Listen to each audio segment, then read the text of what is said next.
Alright, welcome to Shade Tree 101. Today I am combining all 5 of my videos that entailed removing the upper intake manifold, cleaning the intake valves, changing the fuel injectors, reassembly, and final conclusion. One thing I want to note before kicking off the 2 hour and 20-minute long video. This is a 2012 Impala with the 3.6 LFX. If you have any other vehicle, I can't guarantee that it's going to go as smoothly as it did for me. If you have rear wheel drive or one of the older high feature engines, a 3.0 or a 3.6 like a LLT or a LF1, I've heard those cylinder heads are closer together and it's more difficult to remove the injectors. One note, I had one commenter tell me that he didn't even put the clips back on the fuel rails when he was reassembling because he couldn't even get them in all together. That's something to keep in mind if you have any other engine that's not the LFX. But other than that, let's hop to it. Enjoy the series, and I'll be back at the end with my thoughts from 2020.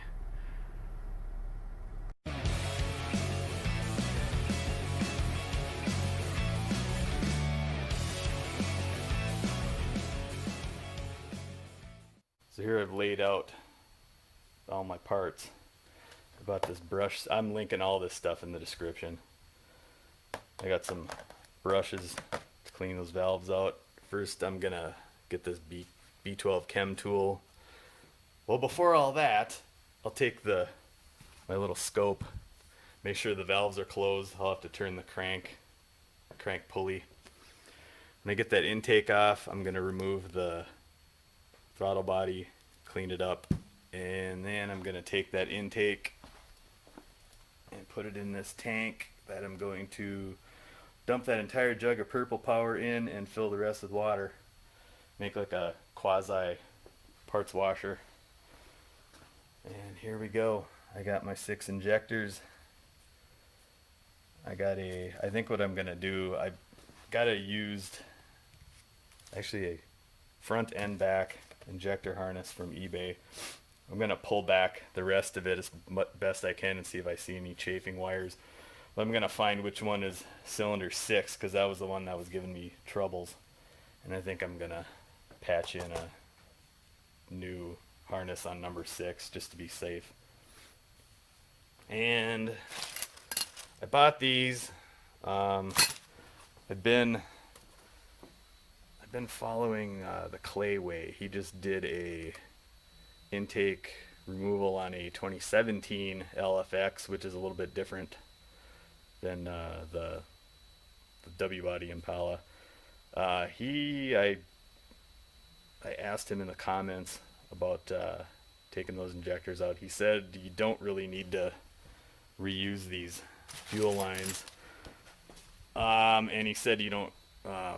He said you can reuse them. You don't need to replace them. I got this guide here from Bosch that I'm going to be following along that mentions replacing anything with a yellow sticker on it.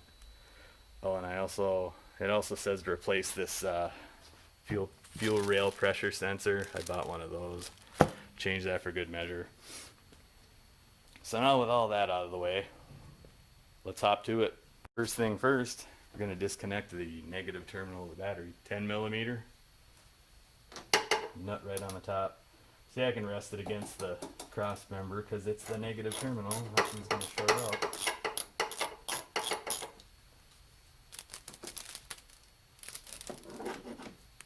And while I'm at it, I think I'm going to get some new terminal pads, clean these up, or I might get a new battery. I don't know.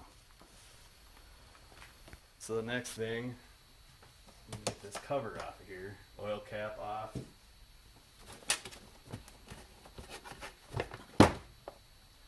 Clean this up later. Set it aside and put that cap back on. So I'm going to remove this cross brace. What am I, 15? Oh, I'm sorry, 13 millimeter. 2 bolts down here, 1 bolt up here. This one might be stubborn. When I go to put this back together, I'm putting anti-seize on these bolts. So, okay, I got the bolts removed. There's a little harness here that you just push it out. Looks like it's a push-in connector.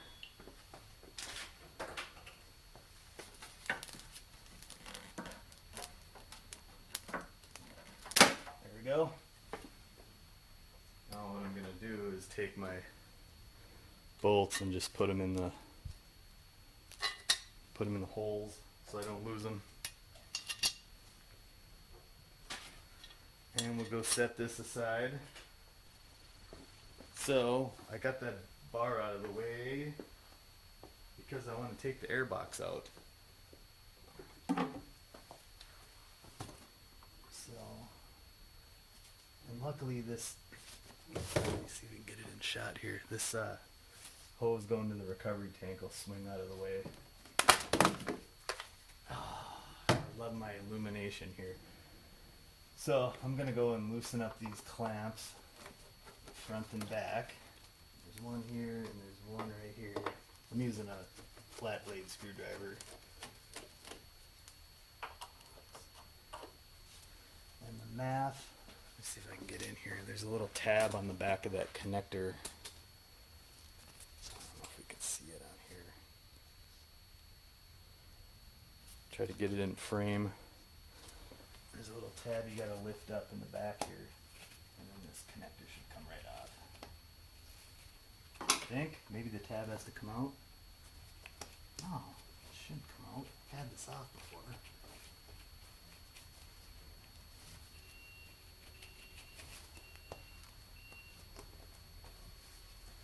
Okay, well I struggle with that. We'll take a break. Okay, I figured out what it is. You lift the red tab up and then you push in behind it. So let's get in on that. So this little red connector, it'll be down. I can't push it in because it's not on. You lift it up and then you push in the center right there and then that comes out. So flip the clips on the box. Let's zoom out. Come on, zoom out. There we go. Flip these clips off. Alright. We're gonna press this, 2 little blue tabs. And this should come out. I'm not pressing hard enough on here. I think I need to get my channel locks together. There it is. So that comes up. Pull this little doohickey out of there. And pull.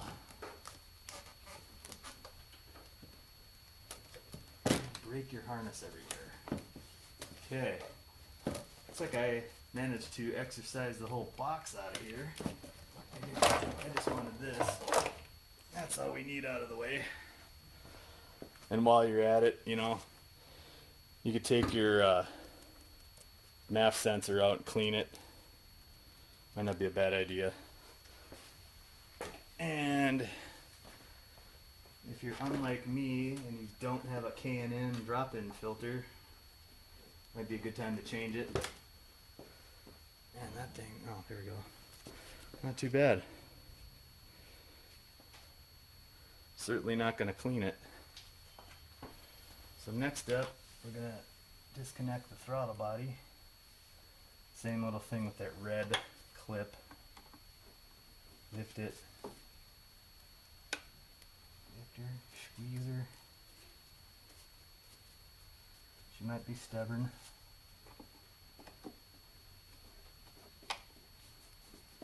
She's very stubborn. And there's a little, I think this is the Purge Solenoid. Gotta move that clip back and he can't do it on here because this is in such a weird spot. And I just snapped that off. Yay! Because you're supposed to push it, and that was my issue. You know, I've had this off before. I don't know what the hell my problem is here. Just do it real ham-fisted. This thing will work its way out eventually. There it goes. It's really stubborn. Ha, look at that. And this one is another electrical connector. I think you just, man, you gotta pull the blue tab out. Or snap it. Boy. Let's pause that. So back to this.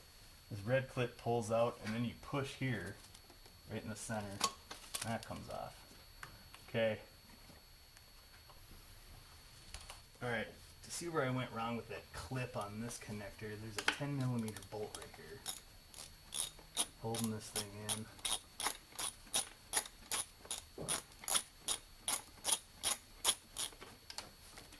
So learn from my mistakes here. See, this thing should come right out now. Yep. Well, dust bunnies to go with it. Alright, let's take a peek at what I did wrong here. Oh, that whole clip is busted. The other side was I didn't do that. Oh, I see this lift. Let's see if we can. Alright. A little technical difficulties there. Trying to zoom in on this. I think there's a part of that clip was supposed to go this way. Then you can squeeze this and pull it out. But you know what? This is out. Probably needed to come off, judging by what's on there anyway. Now we got another connector right here. And this is a classic.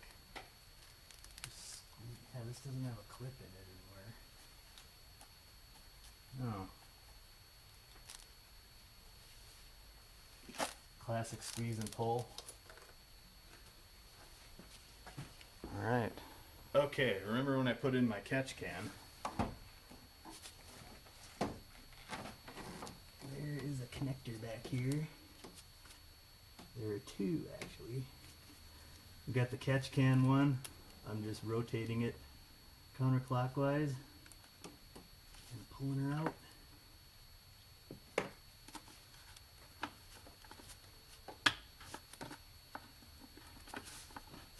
And there she goes. You can see that in the camera. And there's one more right here.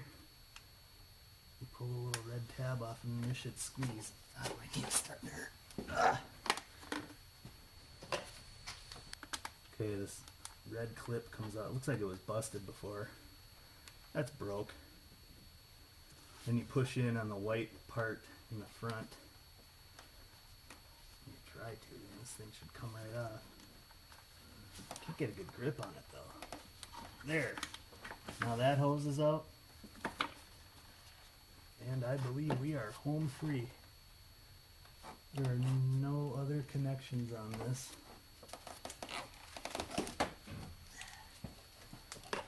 So now all we got left are these 6 13mm bolts. 1, 2, 3, 4, 5, 6.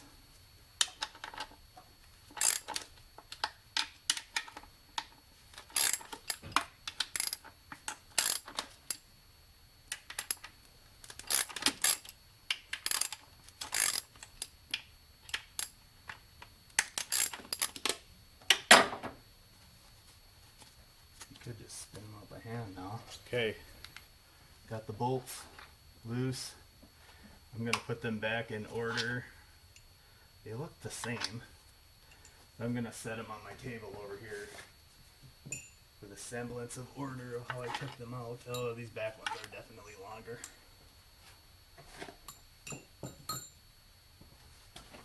And I'm gonna, let's back this up a little bit here. I'm gonna pull this little baffle out of the way there. Now we can see the high pressure fuel lines. There's your Schrader. There's your fuel pressure, the rail sensor. Okay, I think we're clear.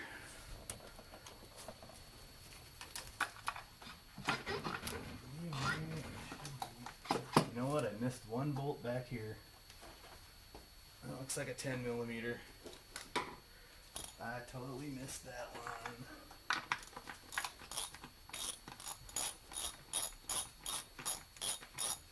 One little sucker right here behind the power steering pump reservoir. Yep. Now, what do we hold up on? Oh, that slides under the reservoir. I see. Let's get that camera in over here. You got your, this holds one, that one holds the reservoir, and this other one back here holds it too. And this slides under it. So I may have to move that damn reservoir. So I didn't so much as remove it, I just took that front bolt off just enough to wiggle it. So I can wiggle the intake under it. And check it out. We are free.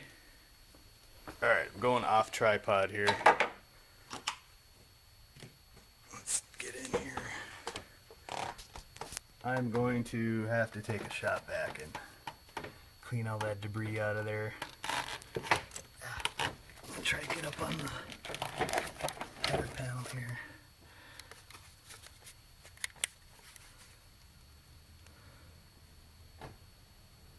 The camera's picking that up. You know, it's not as bad as I thought they would be.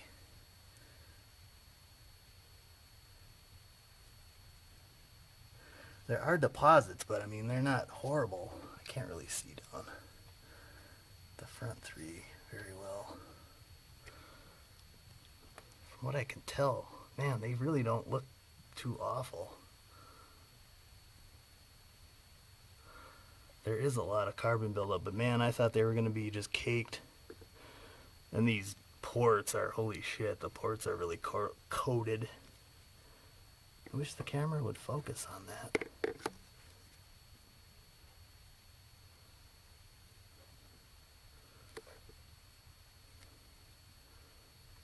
Oh, this one's got some built, holy shit, yeah, that one's got some buildup.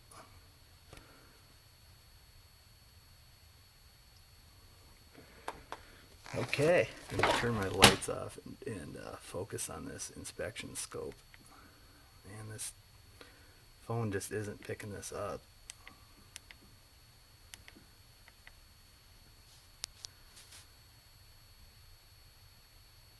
Yeah, this phone doesn't really show that screen very well.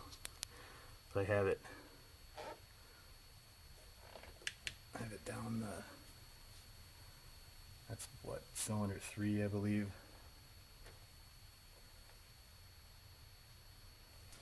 Alright, so the intake is off.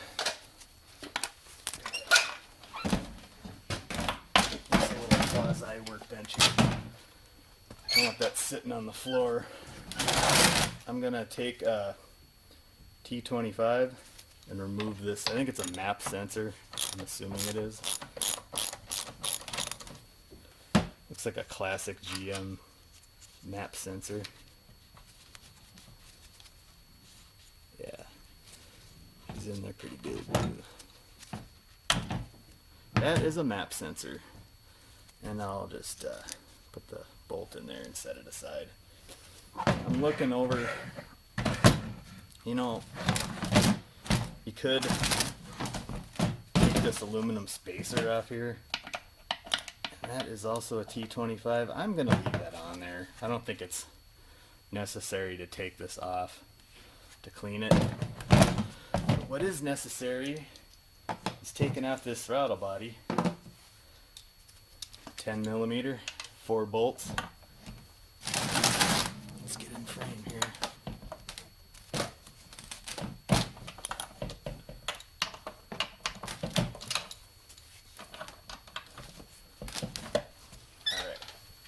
those bolts out. I'll probably pop that gasket out and reuse it. This, I think all these bolts are the same. Two top ones are the same. Those three are the same. This fourth, yep, they're all the same. So you can mix them up. And I will be taking this off and cleaning it. I actually took it off and cleaned it a couple years ago. It doesn't look too bad.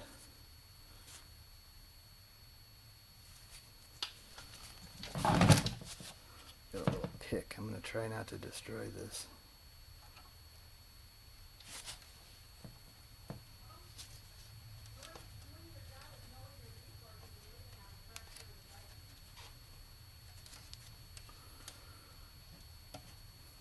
I'll try and clean it up and reuse it. It still looks good. Yep, she's got an oily film all inside here. Yep. What you know? It kind of looks like it might be pooling up inside there. I can't get my finger all the way in there.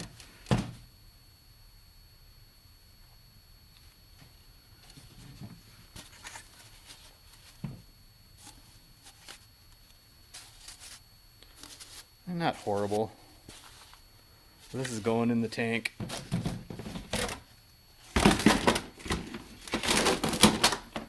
There you go. Fits in there just perfectly. All I gotta do is dump my purple power in there and mix some water in. Maybe I'll do that first and then plop the intake in there. And we'll let her soak for a couple days.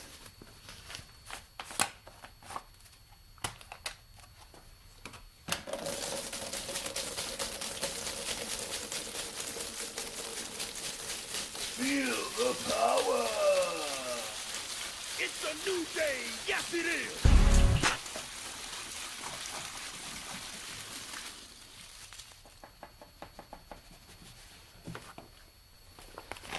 All right, 2.5 gallons of purple power. I filled the jug back with water. Go a nice strong 1-to-1 ratio here. I think this tank will be filled far enough.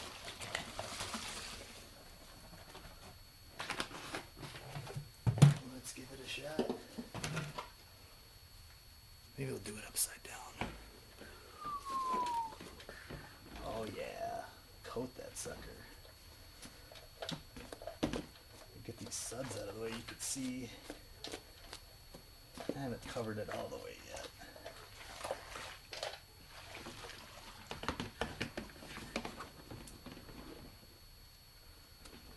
I'm gonna put a little more water in there. I don't know.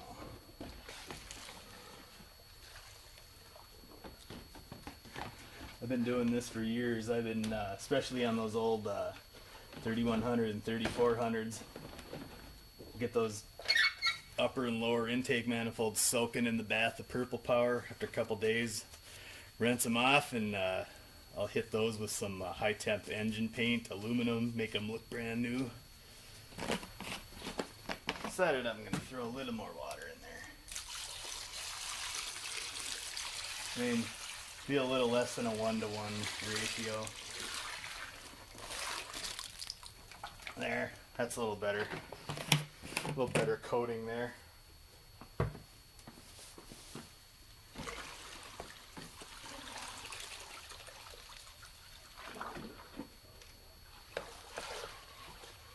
There's going to be a nice layer of filth on the bottom of this tote when I'm done.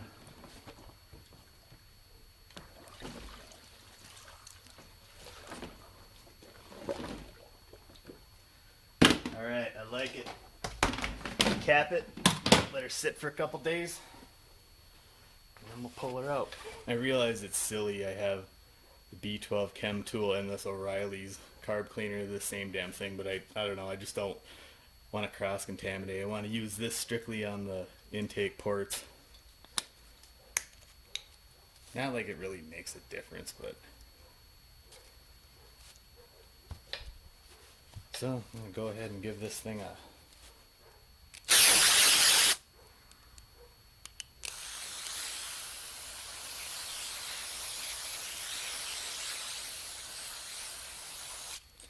front and back. Oh, look at that grime on there. Woo! Trying to destroy my phone. Got that. Got that off of there.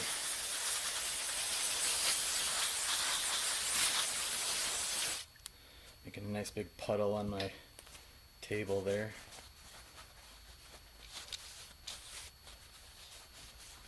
I'm going to try not to force this butterfly open. It's really not a good idea to do that.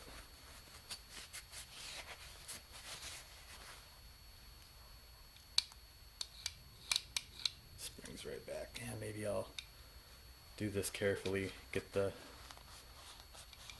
crap that's kind of in between there.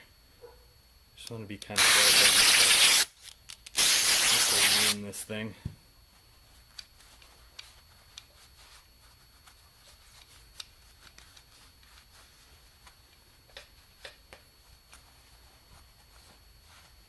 Ooh, there's a whole bunch right there. See if I can get the camera on it.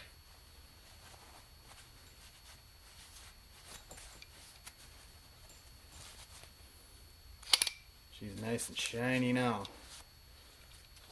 Should have no hesitation issues. See, it'll close all the way as well.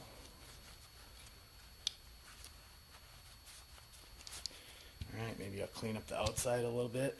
We'll call this good.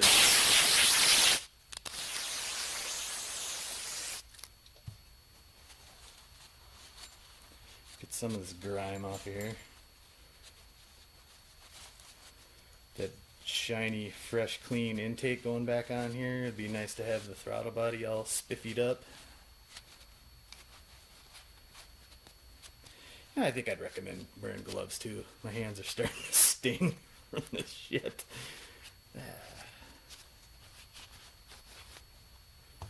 Alright. And that wraps up part 1. Alright, continuing on to part 2. We're going to start cleaning them intake valves. I'm going to go ahead and start filling the ones up that are closed with some chem tool. Got out my drill, I got my little brush kit, turned over, cut open, got my little drill adapter I'm going to throw in the drill. We're just going to start with the steel brushes, maybe try the brass ones. I don't think the plastic ones are going to do anything. Well, let's get to it. So I got my breaker bar on the crank pulley. It's a, I believe it's a 3/4 or 19 millimeter. Same one you use for your lug nuts.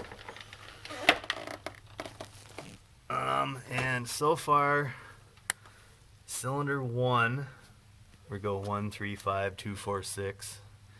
1, 5, 2, or I'm sorry, 1, 5, 4, and 6 are all closed right now. And that scope I have, I don't know, it's just, you can actually see in here with the naked eye.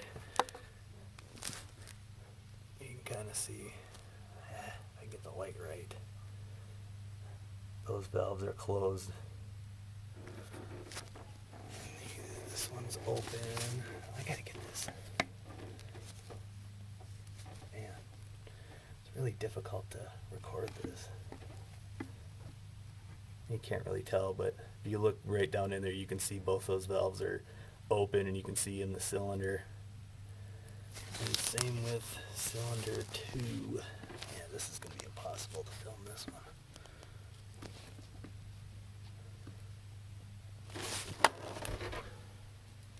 Can number 1 of the chem tool. You know, probably don't really want to use the straw. I don't know. Let's just get in here.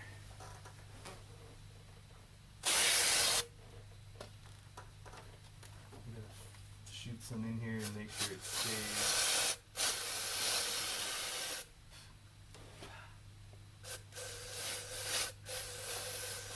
Watch as it splashes back in my face.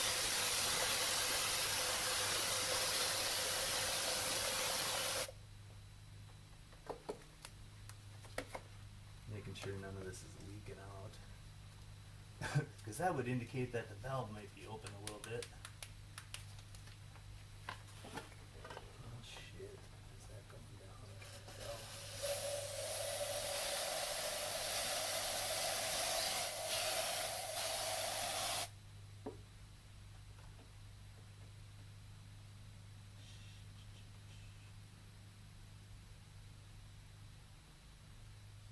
I think it's staying steady.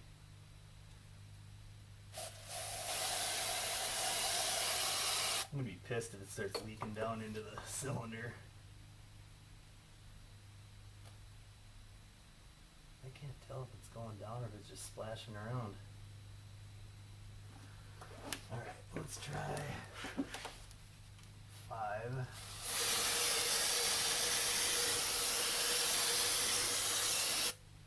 Oh shit. It's 5 open. 5 looks closed to me. Dude, this really takes a lot of this stuff. Oh, it really does take a lot of this stuff.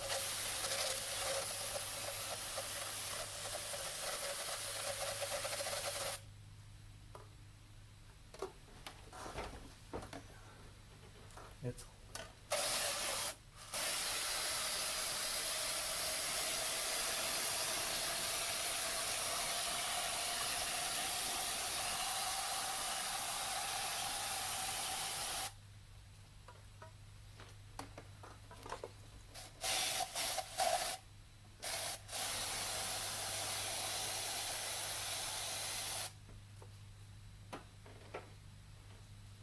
there's 2 cylinders full.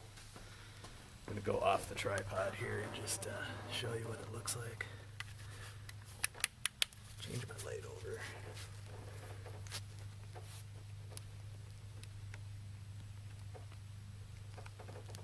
You can see I got that full of the chem tool. There's 5. You can see it splashing around in there. Alright, so I said 2 and 6. I got 2 more I'm going to give a try. Try filling up.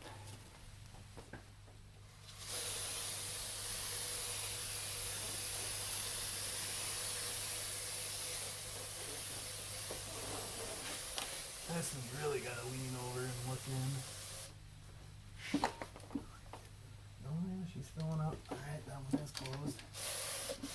You really just let this stuff go.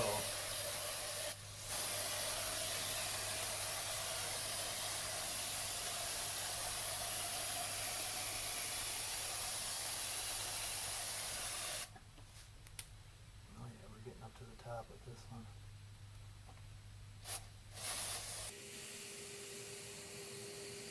Ooh, got that one way up.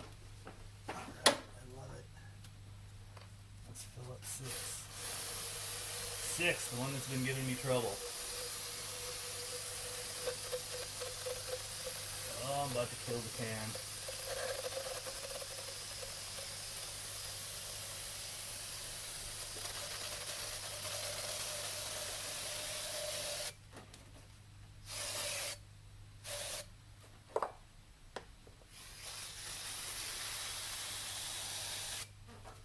That can's dead.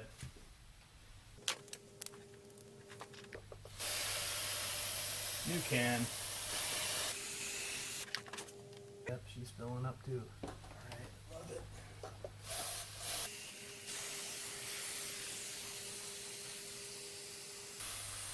Woo!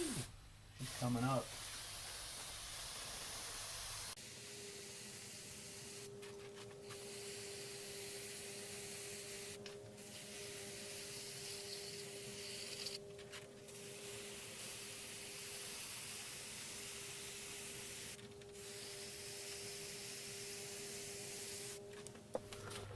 Alright, back off the tripod. I got 1, see, I got that almost well the way to the top. 5, 6, and 4. We're gonna let them soak. I'm gonna let them soak for a while. So I went ahead and I attached This handle to it instead of the drill and just started kind of slowly going down in there. going this way and that way, trying to get both valves. And I don't think this isn't flexible enough to get behind the valves. I think if we just go in and brush it real well. Try not to disturb too much of this stuff.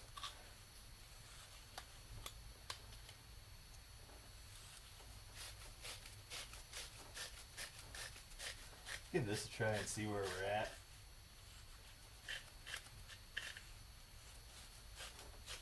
Might take the drill to it. Might work a little better.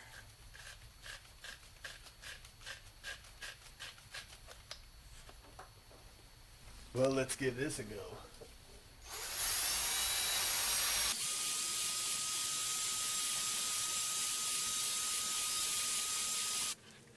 Whew. All right.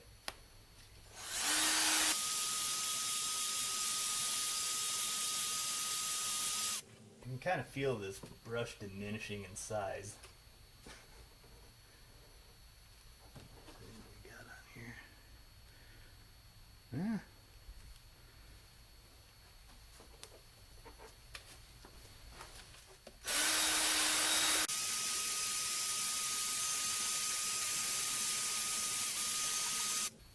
So I'm thinking maybe I can put a smaller brush on there and I can get around the backs of the valves.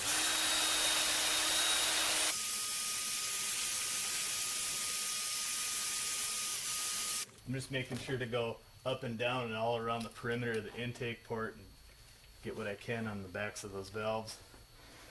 I think I might just take the shop vac and vacuum out that old chem tool and then jam some rags in there and see what I can pick up. Because I put a lot in there. So I think I'm going to switch to a smaller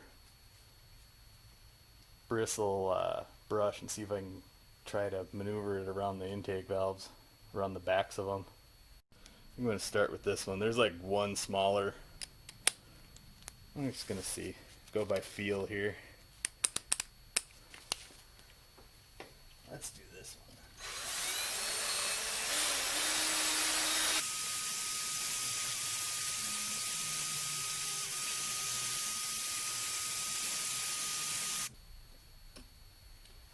Well, I can tell I'm kind of going behind. It's not going to get all the way behind, but kind of at least to the sides of them, you can kind of get some of them. Again, I'm just going by feel. I kind of want to suck the chem tool out of that one and just see what it looks like, see if this is doing any good. But I think what I really want to do is let it soak a little longer, let some of that work a little better. Okay, another little progress update here that I wasn't recording. I thought I'd use one of these little plastic ones to kind of finish cleaning up on the drill, and I put it on high speed and the damn thing broke off. So don't use high speed. I had to go in there with my magnet, fish it out. I took the shop vac to that cylinder. That was number 4. As I try to get up here, I got most of it out with the shop vac. Now, of course, I'm not gonna be able to see it with this camera. Oh, you can kind of see it. Kinda. So the valves down there, there was still some crud on the top of them. I just took my big long screwdriver right here and just kind of scratched. You're not going to scratch the valves with the screwdriver. I just kind of went over it. Sprayed a little bit more of chem tool on the top just to kind of loosen it up. Man, I just can't convey it on this camera, but man, it cleaned up really nice in there. I think I'm going to get some rags down in there and try to wipe the top of those valves and maybe shoot a little more chem tool in there. But man, it made a hell of a difference. Here's cylinder 2 that I have not cleaned yet. Look at all that shit in there still. Let's see if I can get there's the valves. Of course the camera's not focusing on it. It's all full of shit still. And if we can get back on here. You can still, the chem tool still pooling on the top of the valves, but the inside of that intake port is just so much cleaner now.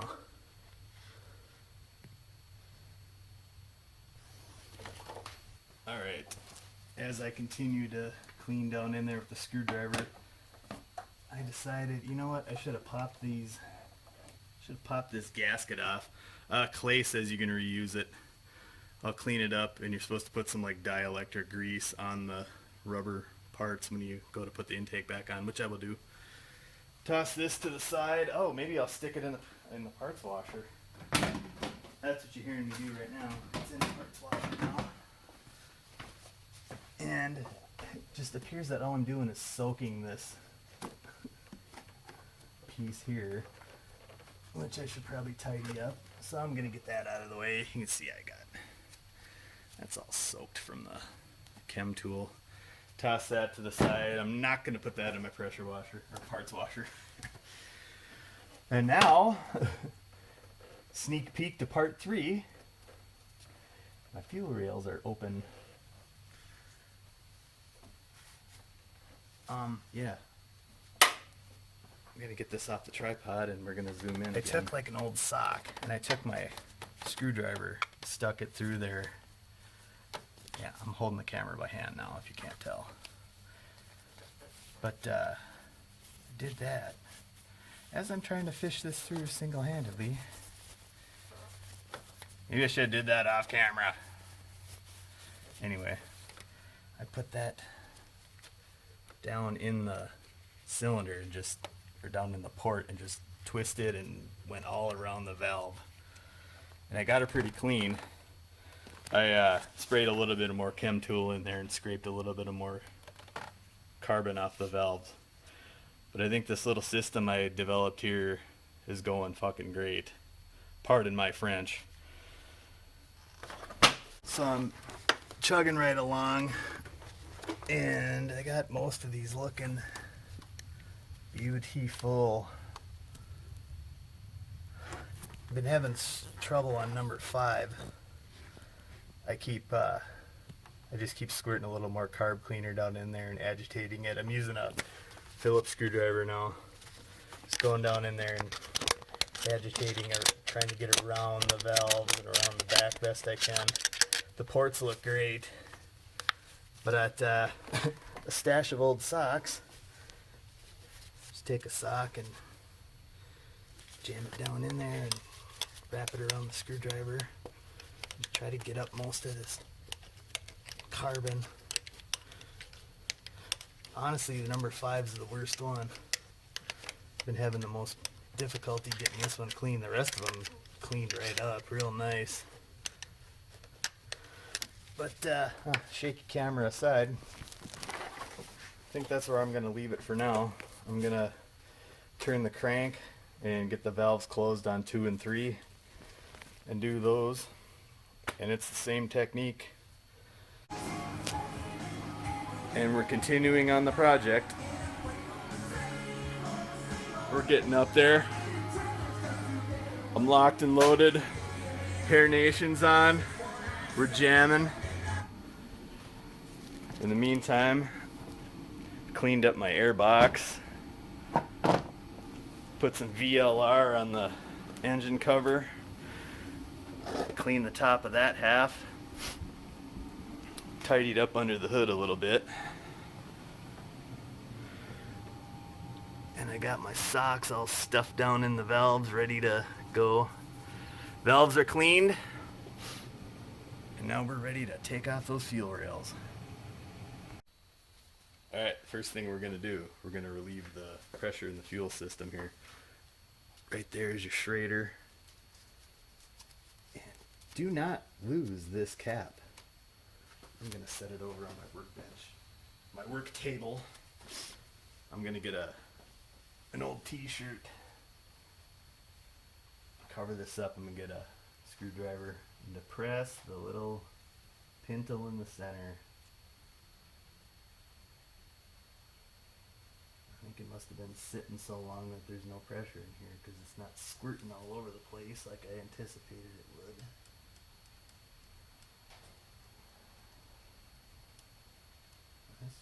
wear safety glasses. Cannot stress that enough.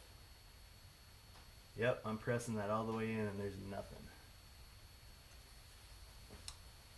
Alright. I'm going to disconnect this sensor. The clip lifts up. Well, it's not one of those goofy clips.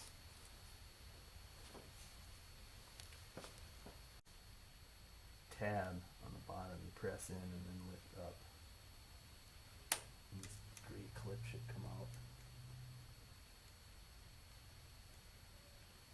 Carefully, not ham-fistedly like I did some of these other clips. Learn from my mistakes, folks.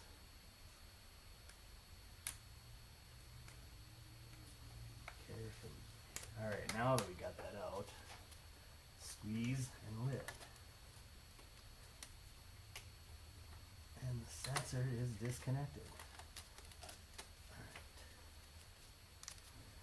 And I noticed there's going to be some zip ties. There's one here, and then there's one on each rail. And you're going to need to clip those off. And put new ones on when you're reassembling. Alright, got my clippers right on the side of this electrical connector. One, and there's one. I'm gonna see if I can get this camera down in here. Off the tripod again.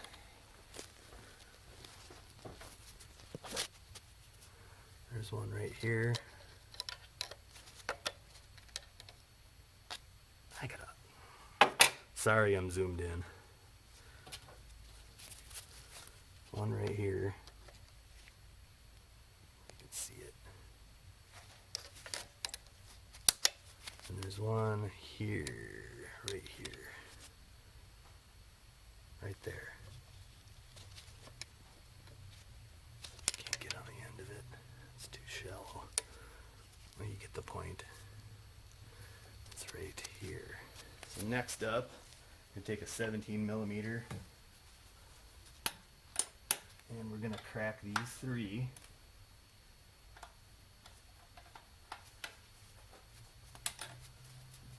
Get the shirt ready so I don't spill gas everywhere.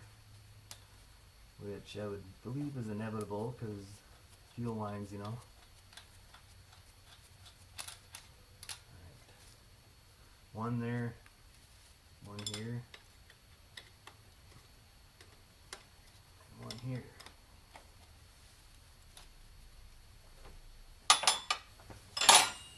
Now that I found a spot to set my camera, here, these are the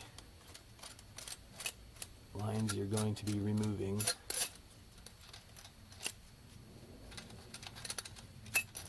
Up and out. And these instructions from Bosch tell me to discard this thing. Again, the Clay way. Clay says to keep them.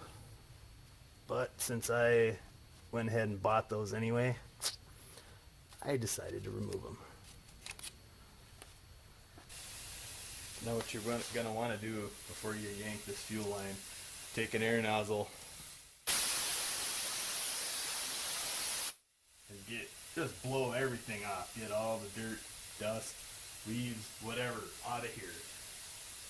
You don't want any of that stuff falling down in the injector bore. So the next thing we're going to do is take a 13 millimeter, 4 bolts on each rail, 4 here and 1, 2, 3. Wait, 1, 2, 3, 4 here. Can't really see it on the camera.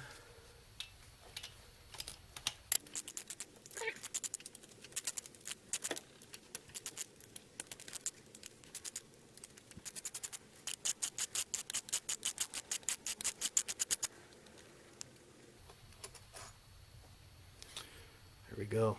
8 of those. So before removing those rails, the 2 harnesses need to be disconnected, and they are held on this little plate by these little push-in connectors. Red tab. Push the tab. Let's see. Pull the tang up. Push the tab out.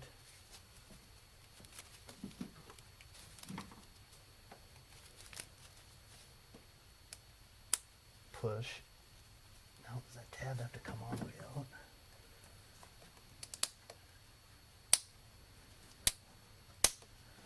Yeah, if you tell you the old 3100s and 3400s were easier to. At least they were consistent with their damn electrical connectors. Okay, pry that tab up. Get this red connector out of here.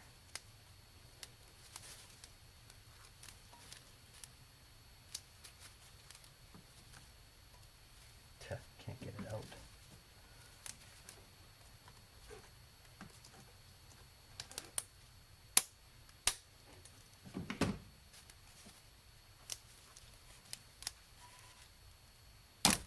Got it. Okay, and there's another one down here. How the hell does this one go together? So far back there. Same type of connector.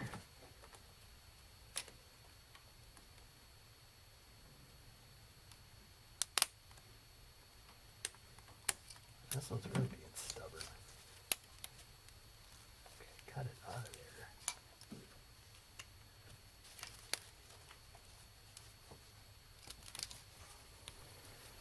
Now, according to the Bosch website I'm on, it just says now pull the rails with the injectors, and looking down in there, there is no effing way that you can pop the clips off these injectors just to pull the rail. So I'm gonna try finagling this rail out. I don't know how. I'm just gonna start with a big BF screwdriver and see if it pops loose. Tight.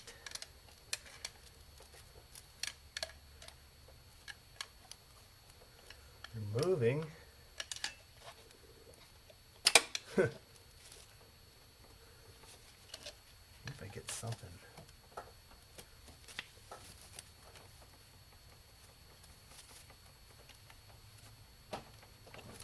Well, I'm gonna fight with this and move the camera out of the way because I need to climb up on the header panel here. So I'm off to a promising start. I decided to try on the front bank here. I got this screwdriver right down along that part of the block. I wish this light would clamp somewhere. There we go. So I started prying up on here, and the rail started moving. And I think I got some of them out. Kind of sounds like it. Just gonna keep working my way down. Maybe.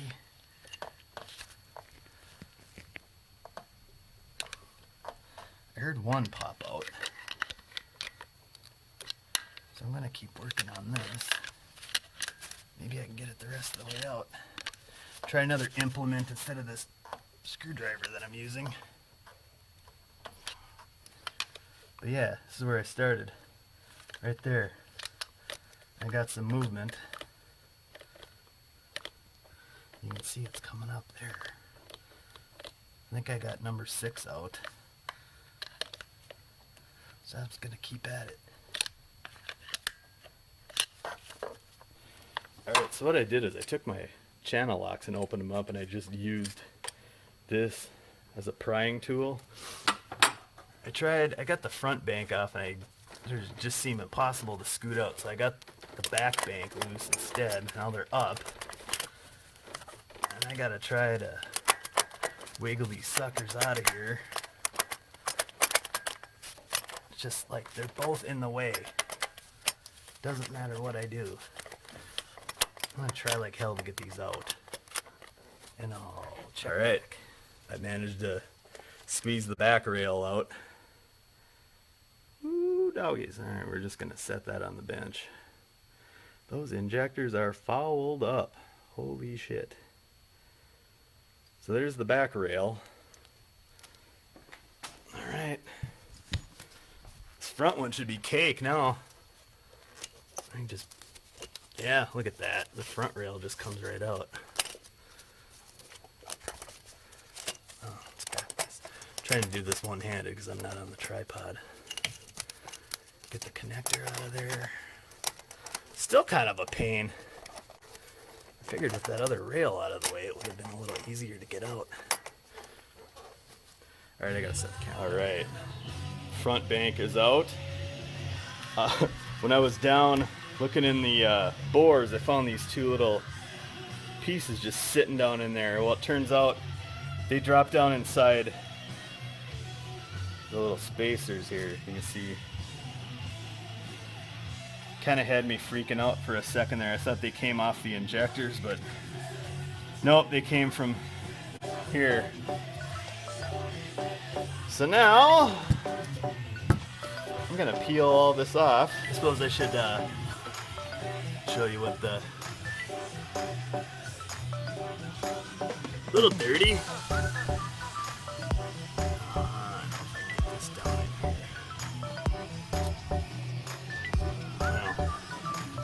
That's the back bank anyway. I was thinking of running a brass brush down in the bore there just to clean it up a little bit. 'Cause there is some carbon around where those injectors.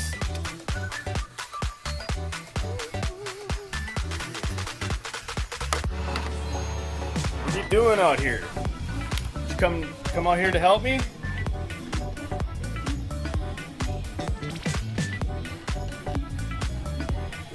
Always got to see what's going on. Oh, go under the car.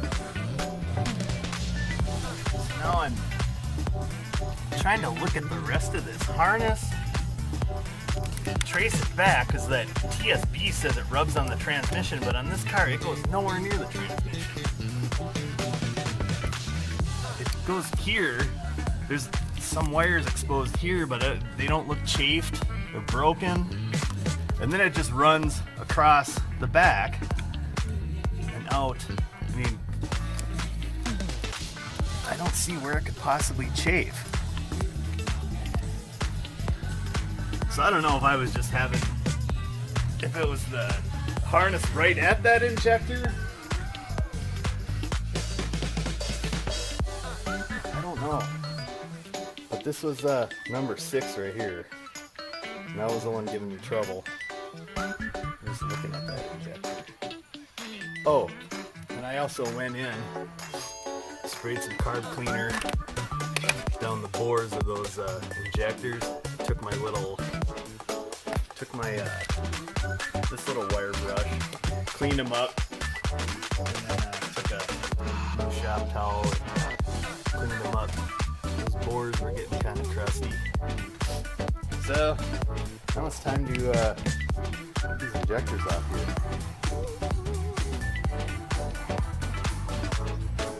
You're not really helping at all.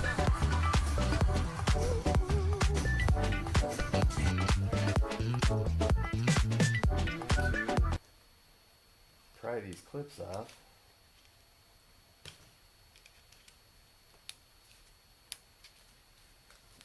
I don't care about wrecking the injectors because I'm taking them off or I'm replacing them. But I'm going to try not to. So, prying on the injector body or on the fuel rail.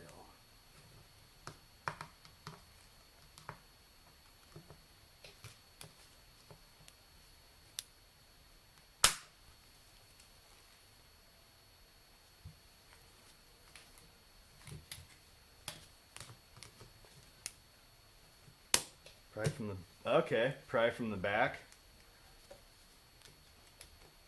Pry the curled end. Let's start it. I can't get it the rest of the way now. Okay. Maybe. Man, this first one. Guess there's a learning curve here.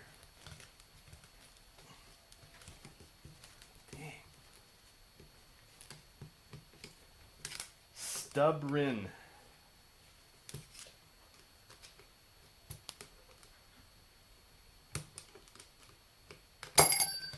Ping. There we go. So I pried on this little part with the curve. Let's see if I can get the camera to focus on it. Yeah, there we go. pried the screwdriver here and it went, and then I got this other end off and she shot straight out. Let's take a peek at that. So there's a pinch at the top there. Should probably unplug this before I start doing the clips. See how that just comes off. Now with that clip gone. Oh, you can see there's another little horseshoe clip on the injector. Well, let's wiggle that sucker out of there.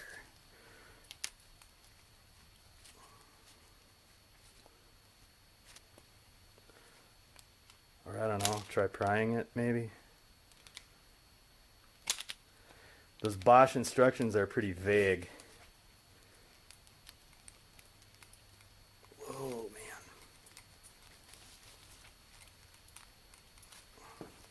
Get this back on the table. It's spilling gas everywhere.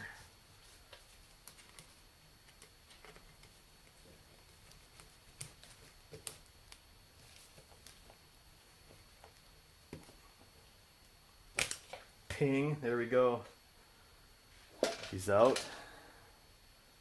As you can see, the blue O-ring didn't come with it. So I'm going to have to pull this clip off here as well.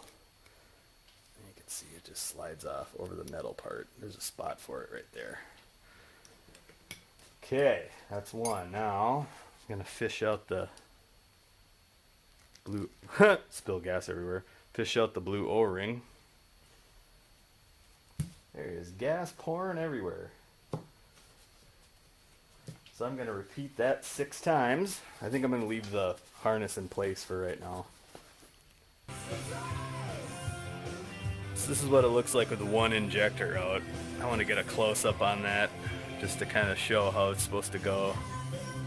And I went and got an old paint can, something to dump the gas into, because once you pull that first injector off, the gas just starts pouring everywhere. You might want to try getting it to pour out of the fitting. I'm gonna get a close-up. Oh, if I don't drop it on the floor first. That was smooth.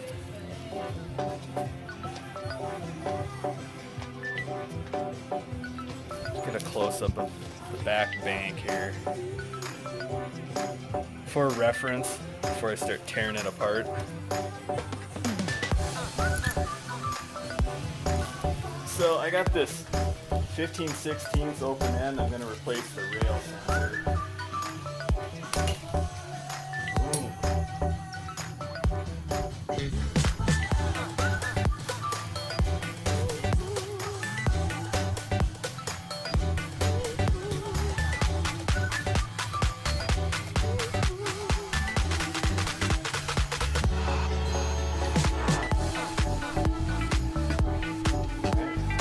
It's getting a little toxic in here. So I have all the injectors off of this bank.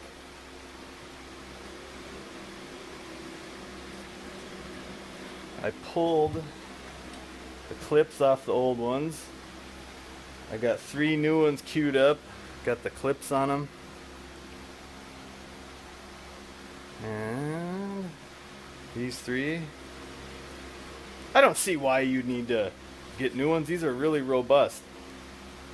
So, next thing is you're going to need to, when you pull the cap off here, this little blue O-ring, get you some clean motor oil. I think I'm just going to pour a little in the cap. This is like barely have any left in this quart. So I'm just gonna put a little fresh clean oil around that. And then attempt to get that back in the bore.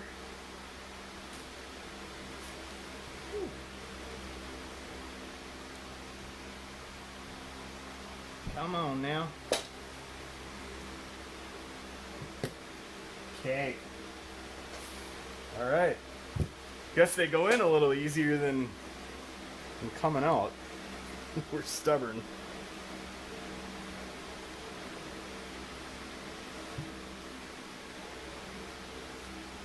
No, I have not removed the harness yet. I want to get these injectors in place. Okay. Man, these go in real easy. And I am going to save the old ones. Even though they claim the part numbers on these match up directly to the new ones, and the Amazon item that I ordered, they claim they're factory original AC Delcos. No markings on the package, but you know, for the price, I don't know. We'll see if they're any good. And if they're not, I'll send the old ones out to get rebuilt, and I'll do this all over again. So now, we got these on. It's gonna be fun trying to get these clips back on now. I think they should just snap back on. Ooh, no. Oh no. Figured this would be the easiest way.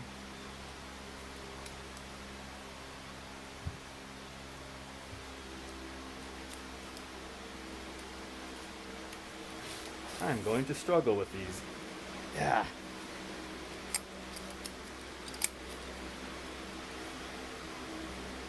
Alright, there's one little detail that you need to pay attention to. This clip, if you look on the edge there, I don't know if I can, gotta get the camera to zoom on this. So there, right here, there's a bevel on the edge. I don't know if you can tell on the camera.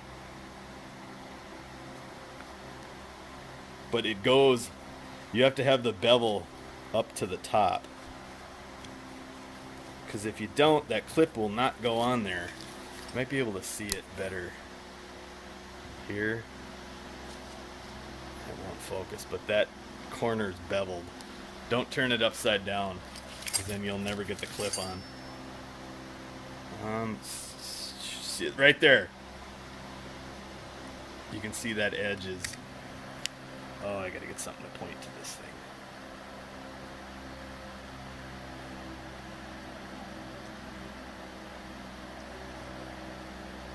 Right there.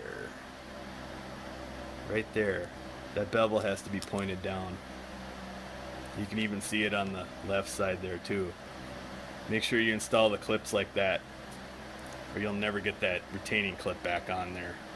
Alright, this guide I'm following is of no help on how to put these clips on, but I found a way how to do it. So I started putting these horseshoe clips on the injector. So, like I was saying earlier, with that bevel facing up, get your clip with that pointing to the left. I went in and I got this, put it to the side, got it in here. You go down low, get low, get low. Sure, now I'm not going to be able to do it. Camera shy. I got this stupid clip in.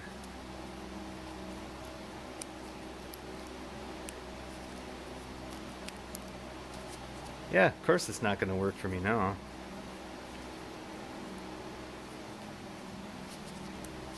It was really easy breezy too. Okay, I'll get this in. Trust me, you'll get this stupid thing in here.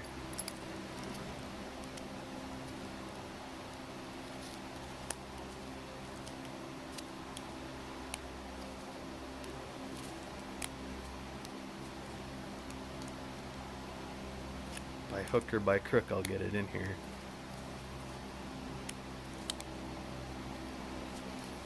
Well, anyways, so you get it in there. I'll get it straightened out. And then you rotate this injector like yay. And then you come over here. See, damn it, I put it in upside down. Maybe that's why it wasn't going in. Yeah, I put it in upside down. Well, no wonder why it's not snapping in.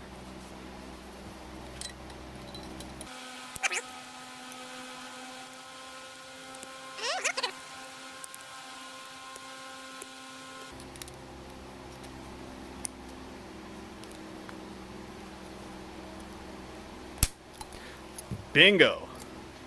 So, it's gonna go, this is gonna go towards the top here. Like this. I think. Is that how I have it over here? Yes.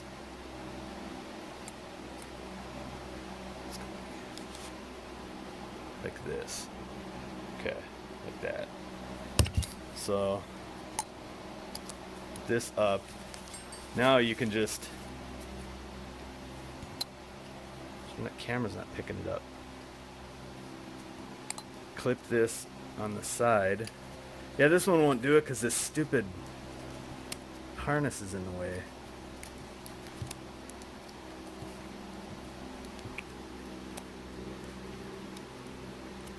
Okay. And make sure that clip is up on the top.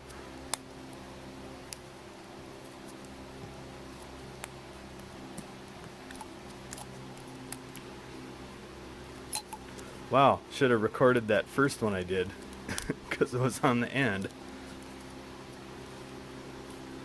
So we're gonna snap it in.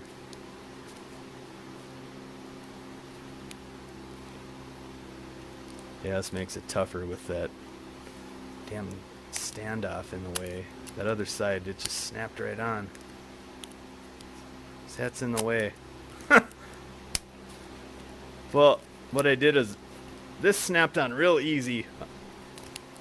And then I just twisted the injector and it snapped in place. But with this stupid standoff in the way, it's giving me trouble.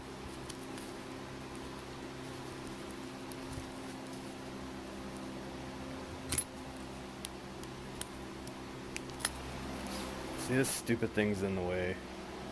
This.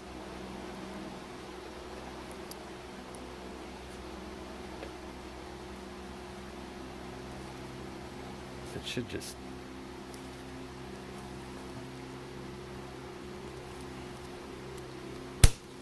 Okay, there we go. Now it's somewhat on. Now. Man, why isn't this? Come on, camera.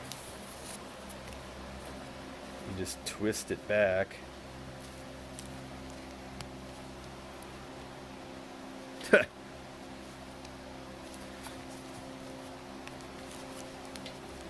Guess that's easier said than done. Push that injector in too.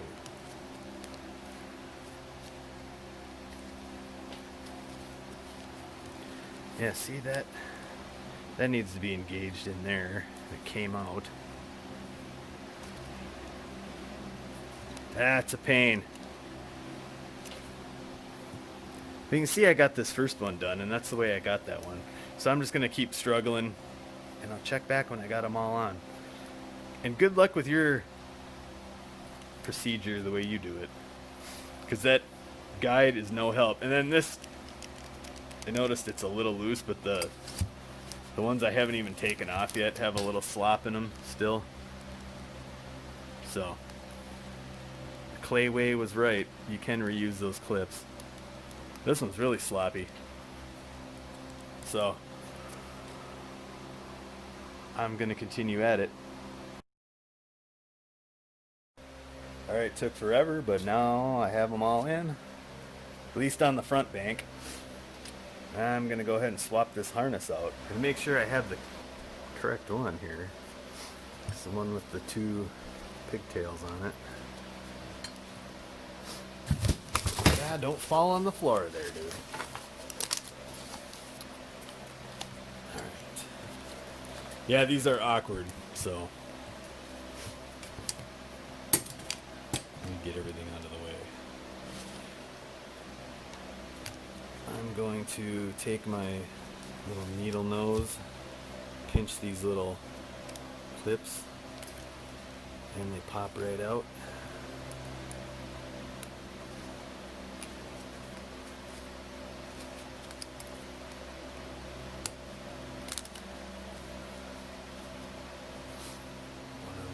here.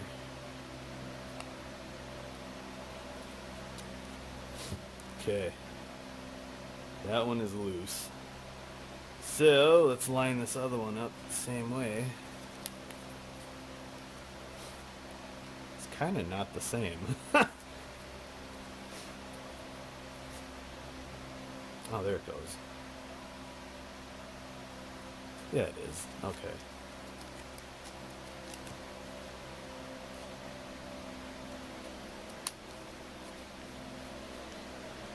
Yeah, there we go. That wasn't so bad. Now, I can plug the injectors in.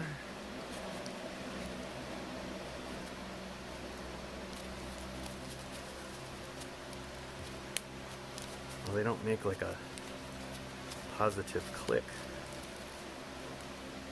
That one did. The first one didn't. Oh, that one made a click. Alright, why did this first one not? It's on. Okay. Looking about the same. Actually, and I don't know why I unplugged that. The instructions said to unplug that rail sensor, but let's see why that was necessary. Plug it back in here. Yeah, there we go. I don't think I'm going to replace that number 6.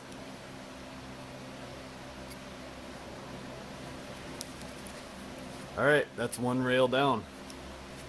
So I didn't bore you with the details, but bank number 2 is done. New injectors. Clips are all back in place. And here we go. Here's one of the crusty old injectors. See if I can focus on that. Coo rusty. Alright, time to put them back in the car. So on that Bosch website I've been reading, it says nothing about putting any kind of oil on these Teflon seals going into the block. So, recalling how I removed, we're going to go opposite, put the front bank in. Because these were kind of, this was the one that was the pain to get out.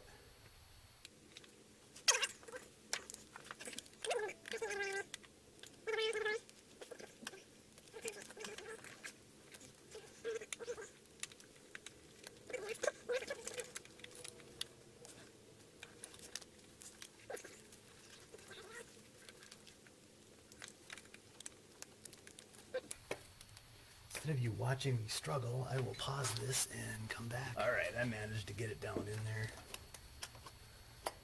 Now I just gotta make sure they're going down in the bore and I'm not squishing this harness. It's hard to see. I got these all lined up. They should be in the right spot. Yep, they're going in. Come on.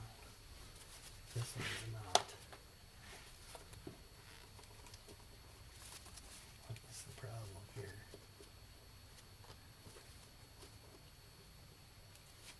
Okay. Okay. I think we're down.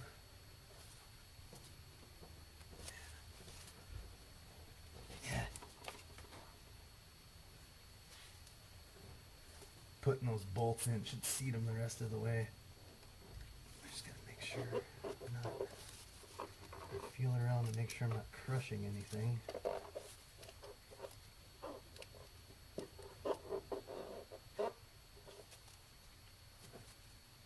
think it's good. Alright. See if I can finagle this in there now. This one should be cake compared to that other one.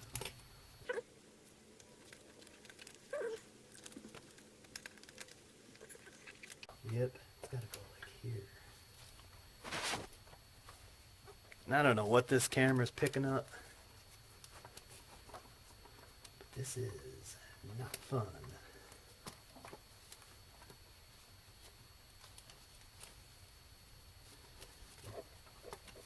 get this down in there all the while trying not to destroy the wire harness.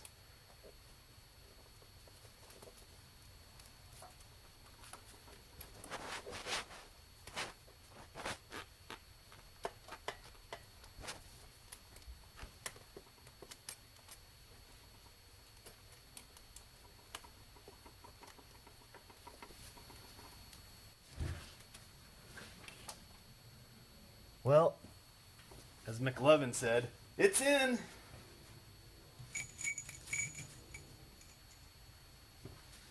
So now I got my 8 bolts. Drop these suckers back in there and make sure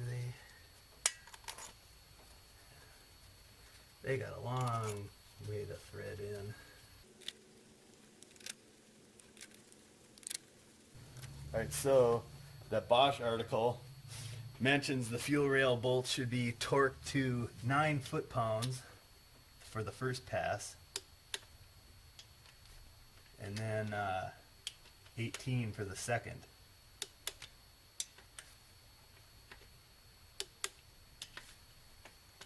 I got my little torque wrench out. The little one. Oh, well, I might need an extension for that one. Oh, where's my extension?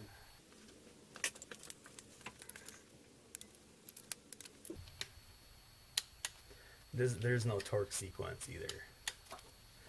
I'm going to dial this up to 18. Alright. 18 foot-pounds. Let's start in the center this time.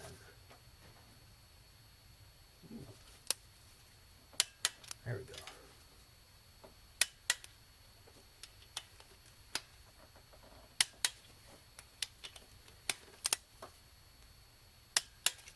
All right.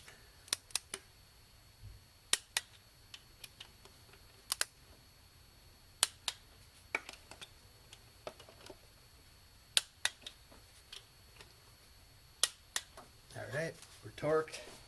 All right, so I grabbed my new high pressure line, and the instructions say you need to just lightly oil the fittings with some non-silicone motor oil. I'm going to put the Schrader valve cap back on. So my oil from earlier, I'm going to go back to it here. Just put a little dab on these threads. Just a little bit. Don't want to get oil inside the fuel lines either. That would be no bueno. So now it says put them back on finger tight. I'm gonna make sure these holes go in the sockets. Start them finger tight.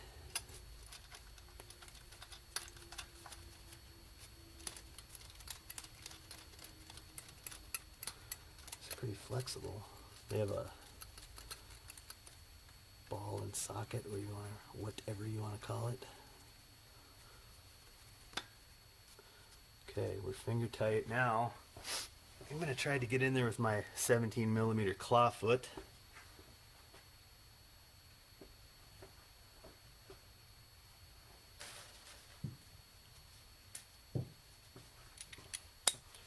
Set this for 12 foot-pounds. I'm at 18 right now. 12. All right, 12 foot-pounds.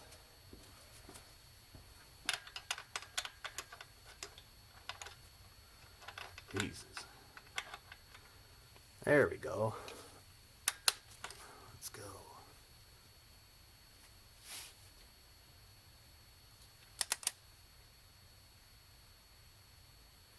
That seems a little tight.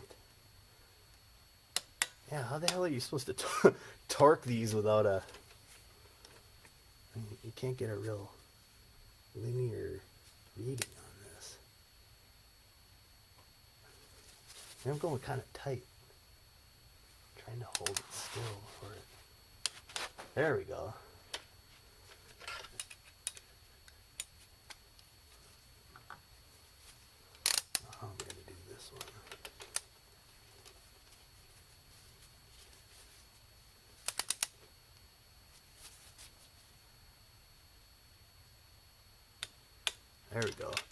Now it says your next, here you go, ratchet it up to 24.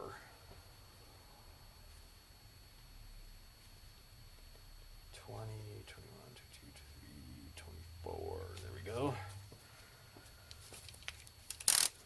Round 2 at 24.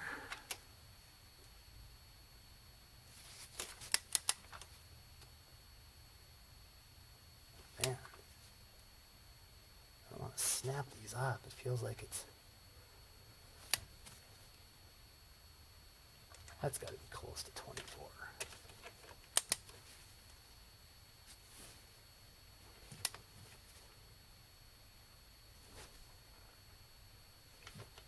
Trying to keep even pressure on this thing.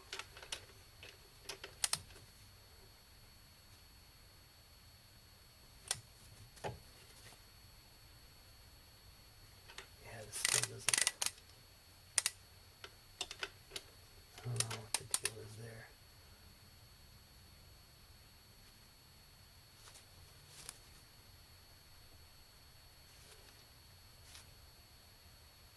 I feel like I'm going to snap these off.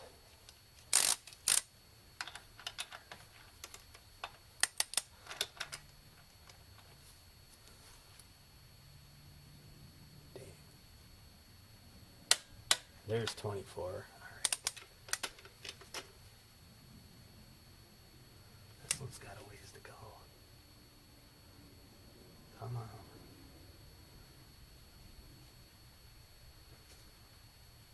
This is quite the man. It just doesn't feel right. It's like feels like I'm going too tight with it.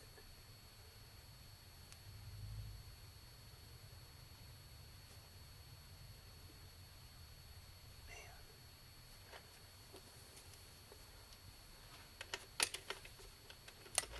And we got 24 on that front one.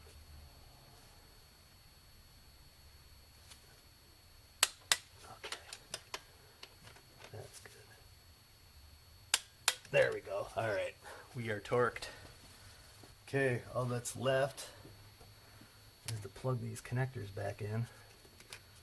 I probably should have snaked this one underneath here. Oh, they had zip ties on them too, now that I remember. Put this one back here. There were zip ties. Zip tie them to the rails. That's right, because this one was zip tied down there. And it went under here.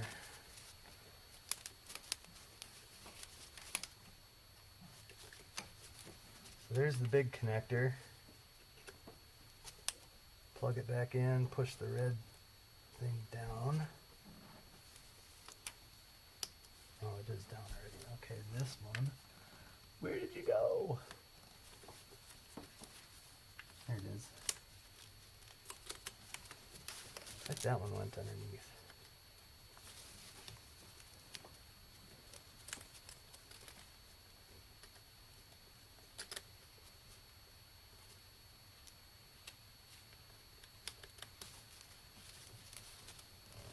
Yeah, that's it. Push the red tab back in. Okay. I think I'll zip tie, put some zip ties back around here. I think there was one more. Oh, this one. The sensor. But that about wraps up the... Oh, you know what? I'm not going to wrap it up. Nope. Hang on one second. I am going to reconnect the battery and prime that fuel system. Check the leaks. Obviously I can't start the motor. I'm going to throw all kinds of trouble codes. I just want to turn the key on.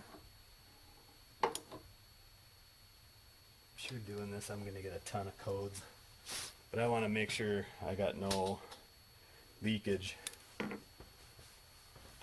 And you know, come to think of it, the high pressure fuel pump, you need to have the motor running.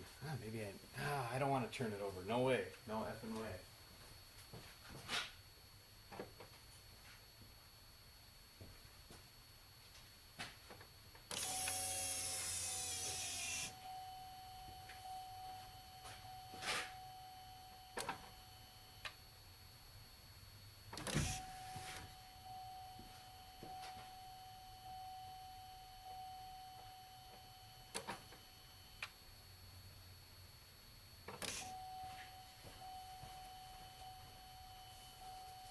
Oh, that's just that oil I put on there. No, it's not leaking nowhere.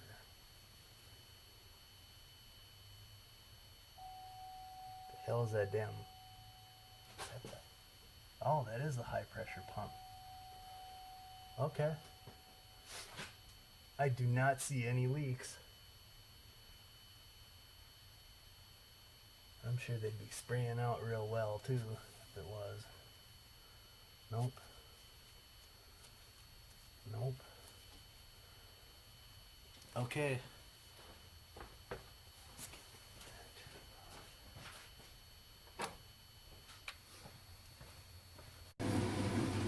Alright, day number 3, part 4.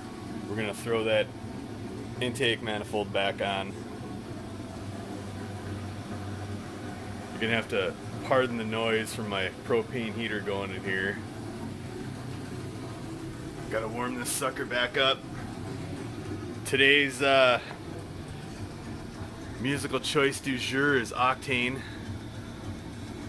So let's get this party started.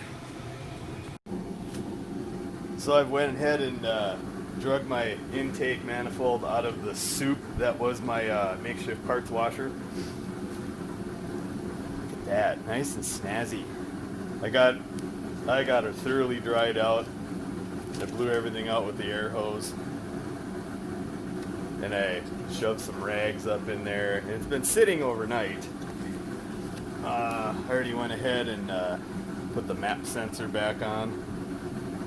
So right now, I'm gonna throw the throttle body back on. Remember, I removed that little rubber gasket. Should fit back in here with no issues. I didn't expose it to any petroleum chemicals, so you should slide back in there real nice.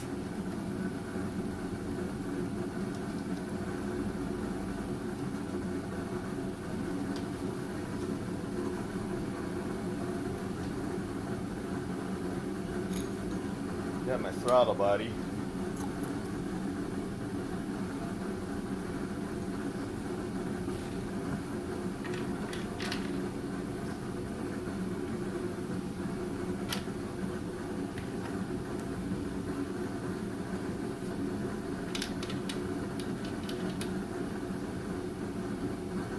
Now, how about I make sure I'm putting this on the right way? I think that's right.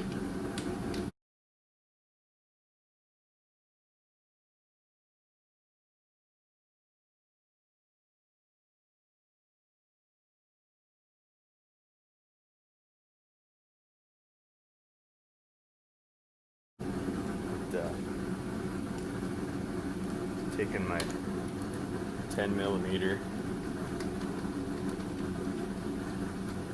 I can't find any torque specs on this on the page I've been referencing. So I guess I'm just gonna torque them to 12 foot-pounds. That should be a good safe number.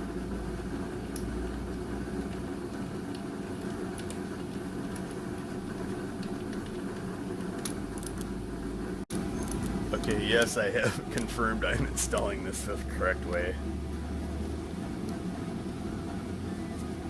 Good thing I recorded all that for posterity, in case some of this stuff slips my mind.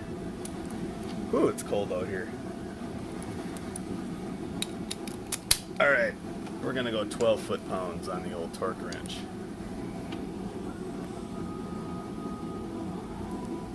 In a crisscross pattern. 12 might even be much. Let's back it down to 10.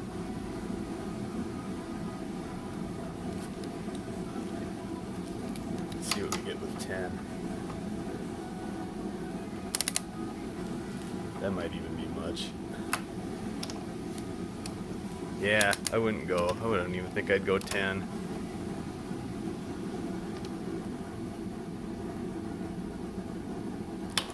Seems like it. Let's back it off a little more. Let's go 8.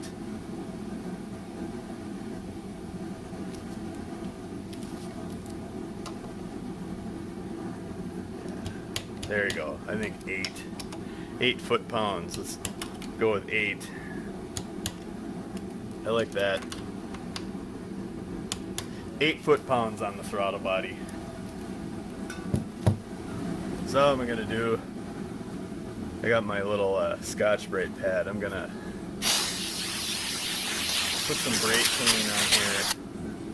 Just kind of hit the ports. Just scrub it a little bit with some brake clean.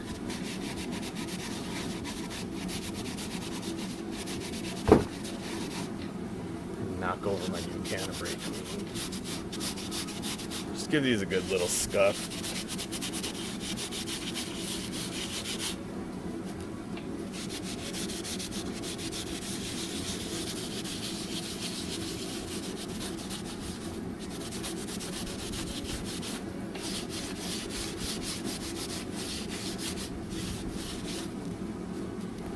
I'll hit it again.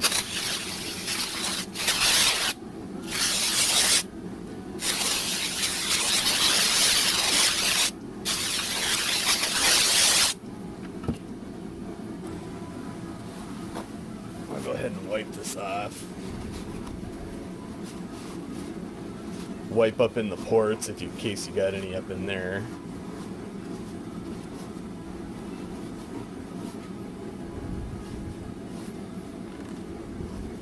I just want this thing to be good and sterile for when it goes back on the engine.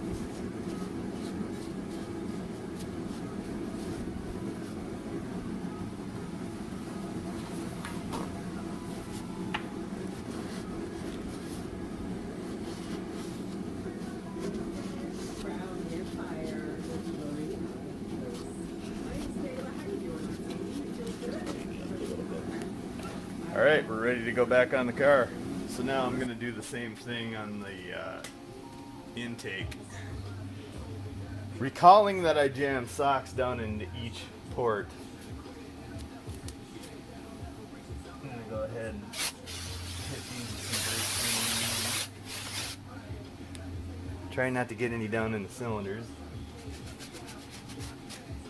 Scrub up these ports, which should be fairly decent after you went in with your what do you call it, chem tool.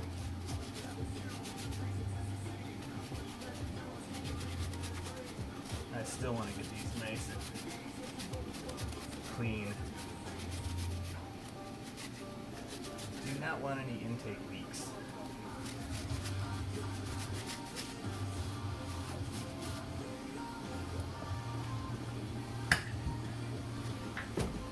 Now I'm going to go ahead and yank the rags, socks, whatever you used. Just go around and give everything a final wipe.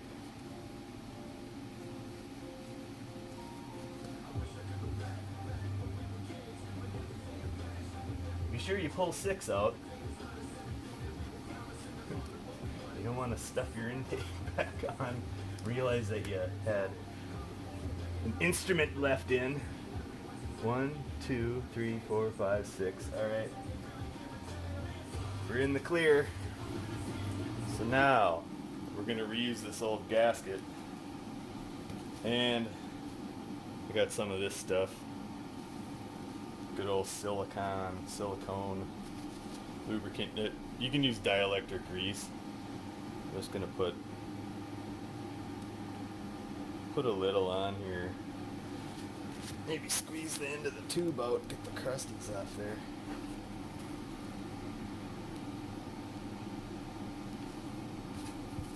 I'll do that.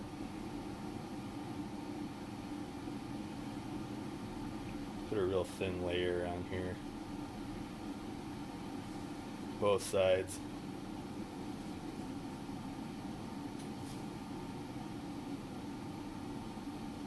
Oh, and I had this soaking in my parts washer.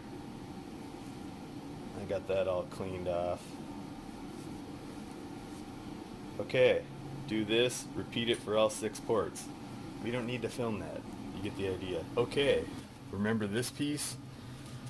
I went and kind of spiffied it up a little bit.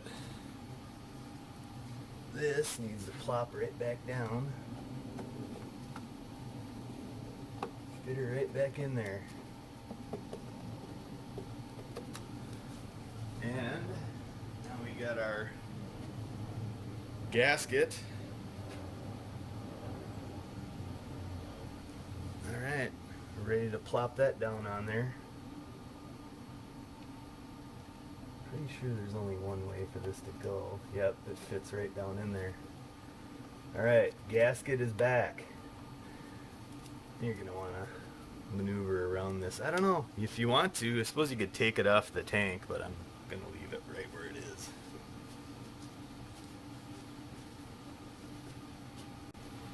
Decided I'm just going to go ahead and remove this reservoir altogether.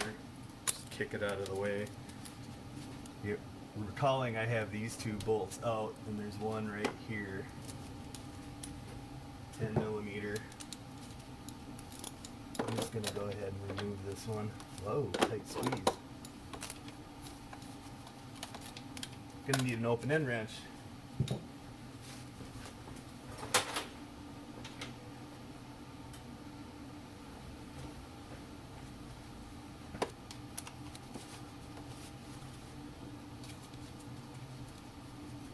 Loosens up real easy. Careful not to drop this sucker. Alright. There we go. Just lift that out of the way. We'll see. It's probably not the right spot. Maybe just up over here. I don't know if you can see it on the camera. I got it up over on the strut tower.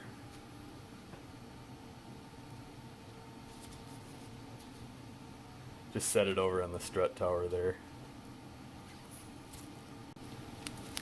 Alright, let's get this sucker back on here.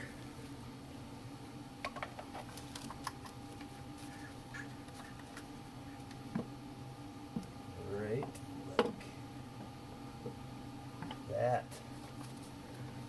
Back on. Alright, grab the bolts over here, off camera. The three short ones go in the front. Recalling that there's a lot of thread engagement on these suckers.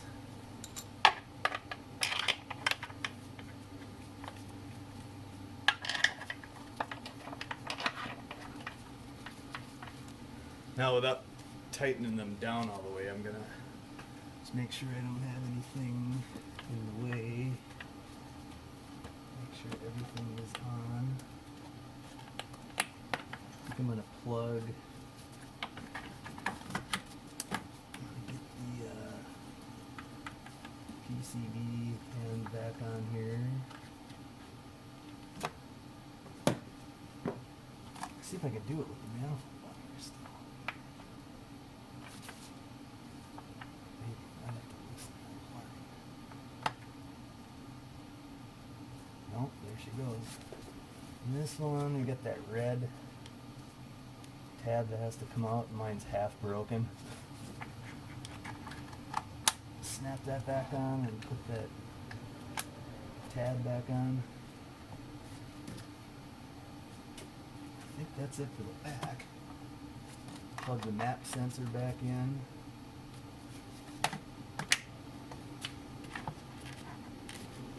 Now we look around the side here.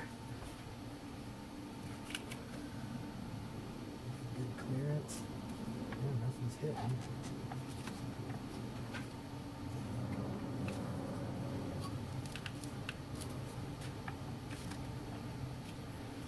Alright. Okay, I went ahead and just put these down finger tight. And we're going to go on a crisscross pattern, torquing to 18 foot-pounds. Let's just start in the middle.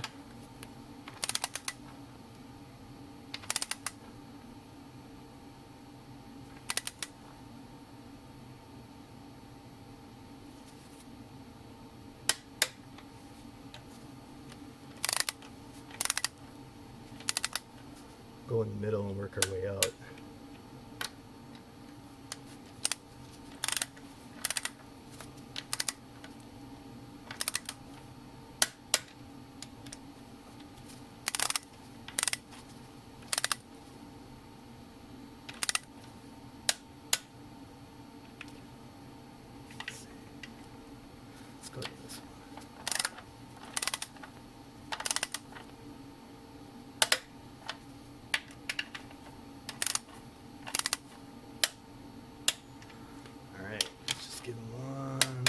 little snug.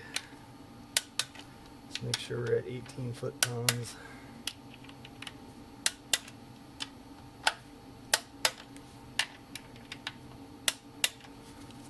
Okay. Okay, let's put that power steering pump back.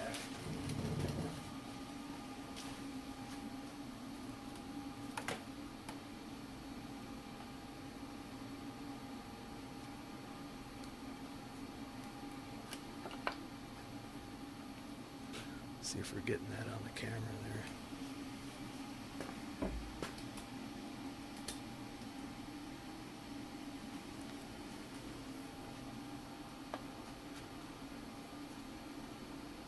Just gonna start these bolts finger tight.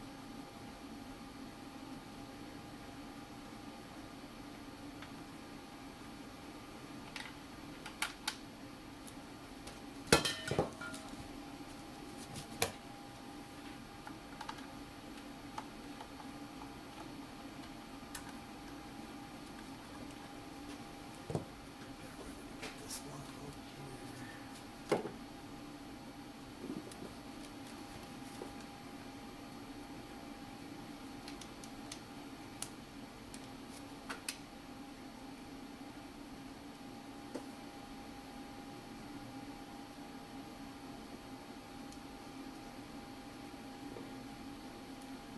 Tight squeeze getting this one back in.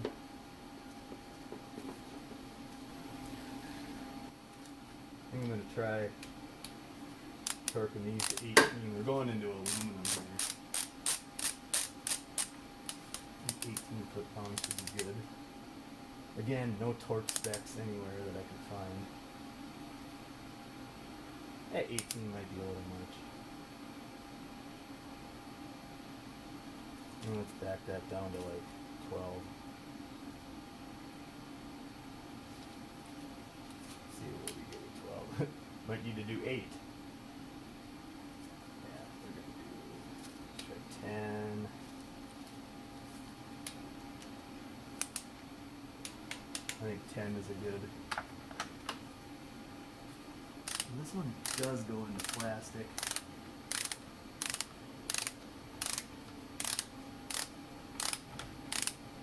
This uppermost one goes into the intake. So maybe 8 foot-pounds would be good for this one.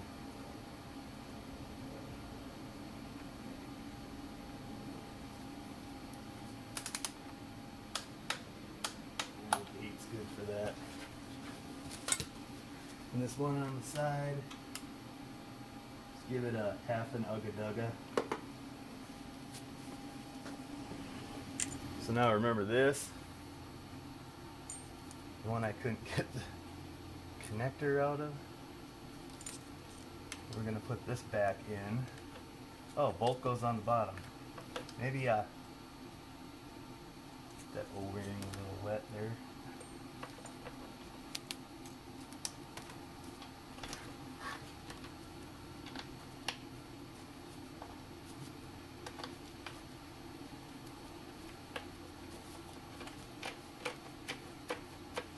Make sure I got that in there correctly, not off to the side. No, she's in there. Okay, so we're gonna torque that to 8. I think 8 foot-pounds is a good. You're torquing into the plastic like that. Okay, so throttle body plug that back in.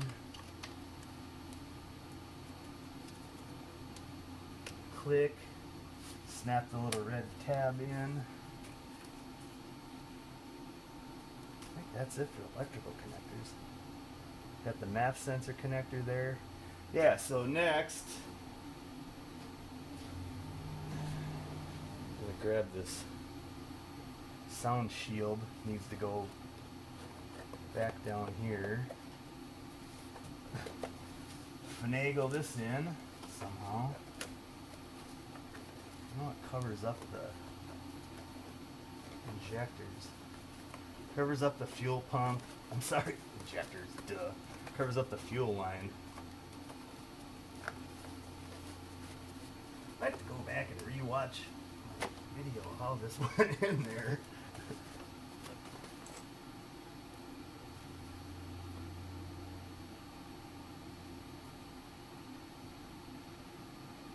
Yeah, I don't remember if it goes like that. I gotta go. I gotta go watch my video for reference here, and I'll be right back. Looks to me like it goes like this.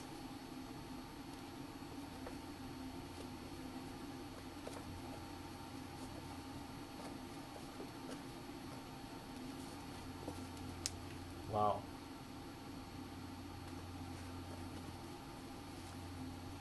It was sitting down right there.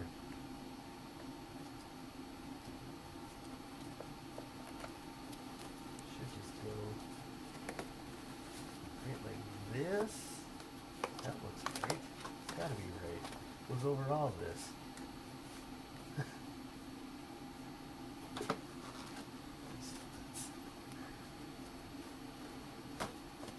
Yeah, that's it.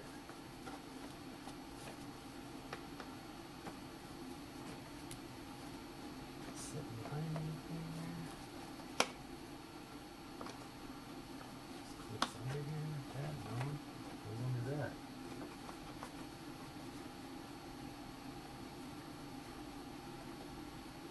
I think that's how you do it. Let me zoom in on that. Yeah. Okay. Remember this piece here? Alright, this needs to go back.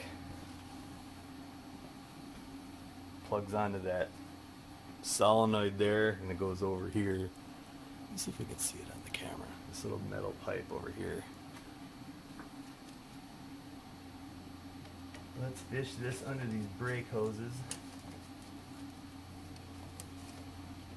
That doesn't seem right.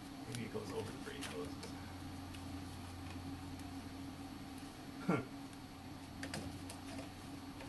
Under this one and over the brake hoses? Yeah, that's it. I think we just click this one on over here. Push in the blue connector here. Nope, I didn't get it. Let's see. Man.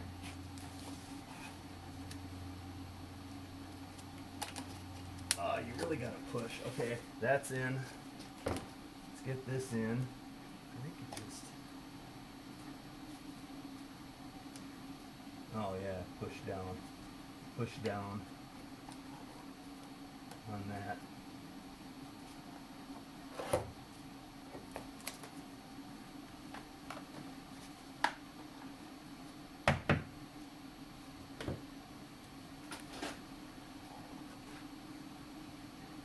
Come on. This is really being stubborn. Come on. Come on. There it is. She's pushed all the way in. Now I'm going to reach under and push the white tab back in to lock it. Yep. Alright, it's locked in place. Alright, I got my air box all spiffied up. And now some people like to cut this off, gut it, and they say it's good for airflow. I'm not going to. I don't feel like it. These little rubber grommets pulled out of the box and attached themselves to the PCM tray down there. I yanked them off and put them back in. There's 3 of them. Can't really see. 1, 2, 3. Oh, and I also, when I was soaking my intake in the parts washer, I took off the snorkel and soaked that too. Got that all cleaned up nice. I didn't soak the housing, I just went over it. Washed it real good. Kind of washed it over the tank, I didn't submerge it in the tank.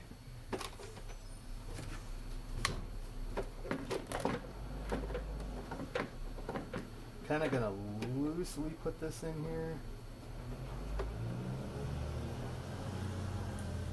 By the way, I have the headlight out so I can see this, the back.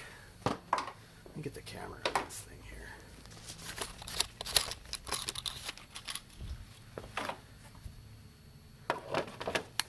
Back tab on this airbox right here, right there. It's kind of a pain in the ass to get to from up above, so you yank the headlight to help with that.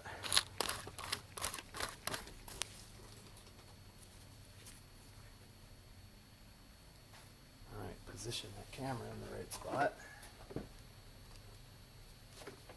This one you can, yep, I can feel that one. Make sure that filter's sitting in there good. You don't want to crunch it.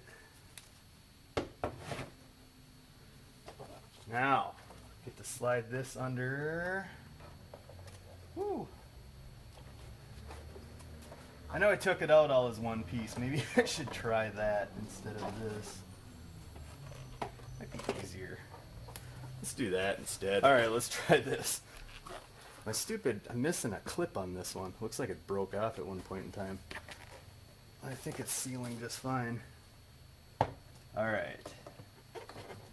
Let's finagle this snorkel under here. Oh yeah. No, not that way.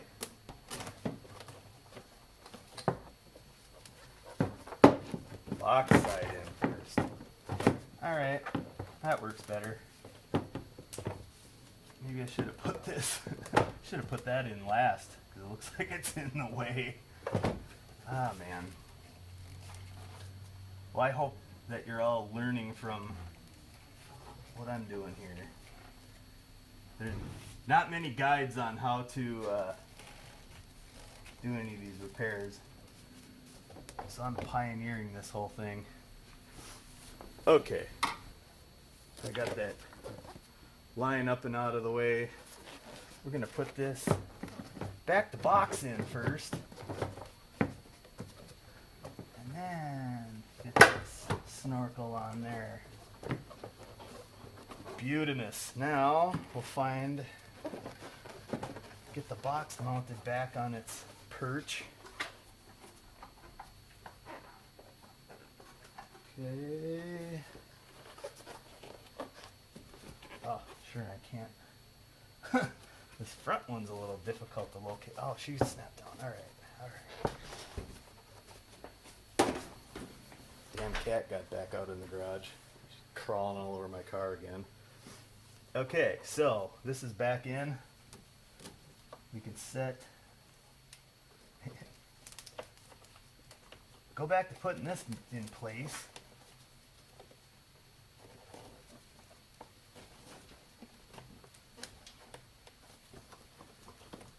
All right. Now this PCV hose. Snap back right in place. Lay that heater hose down. I'm working here, huh? You want to help me tighten down some clamps there, kitty?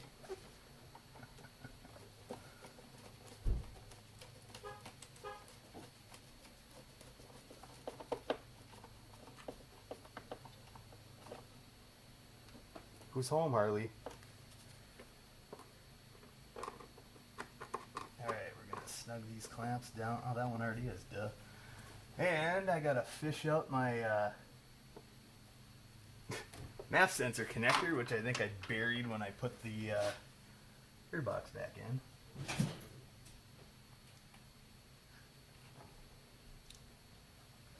Yep. Well, this will go back in there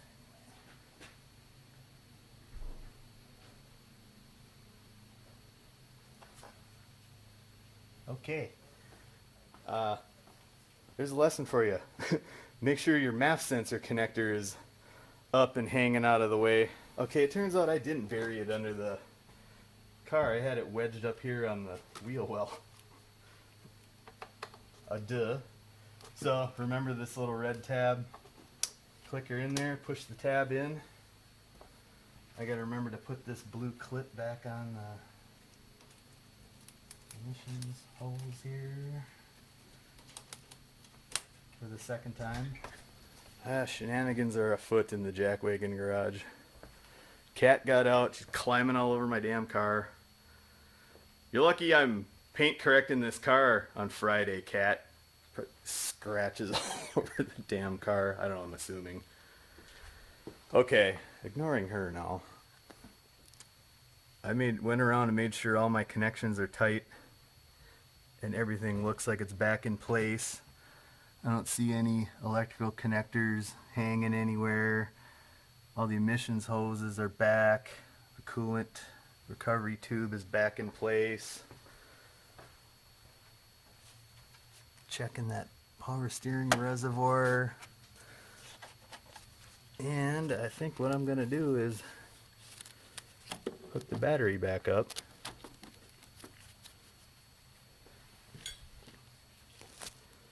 Alright. This should be fun. I can hear some buzzing. I don't know if I had put that all the way down. Alright. Get that battery back in place. I'm sorry, the cable. I hear the radio buzzing.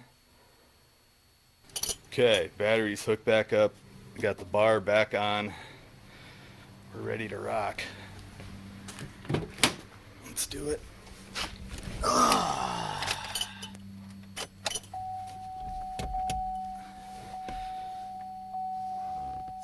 12/31/2009, in case you didn't know. Yes.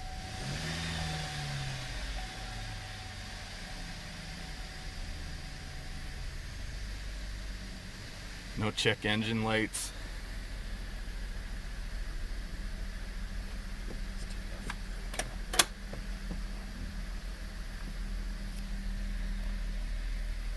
Could feel her chugging a little bit. She's got to burn off some of that chem tool, but other than that, she settled into a nice idle.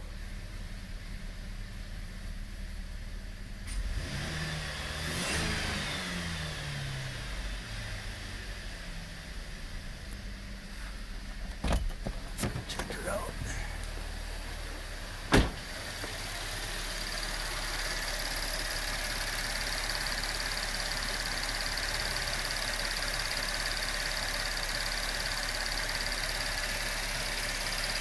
Seems to be idling nice.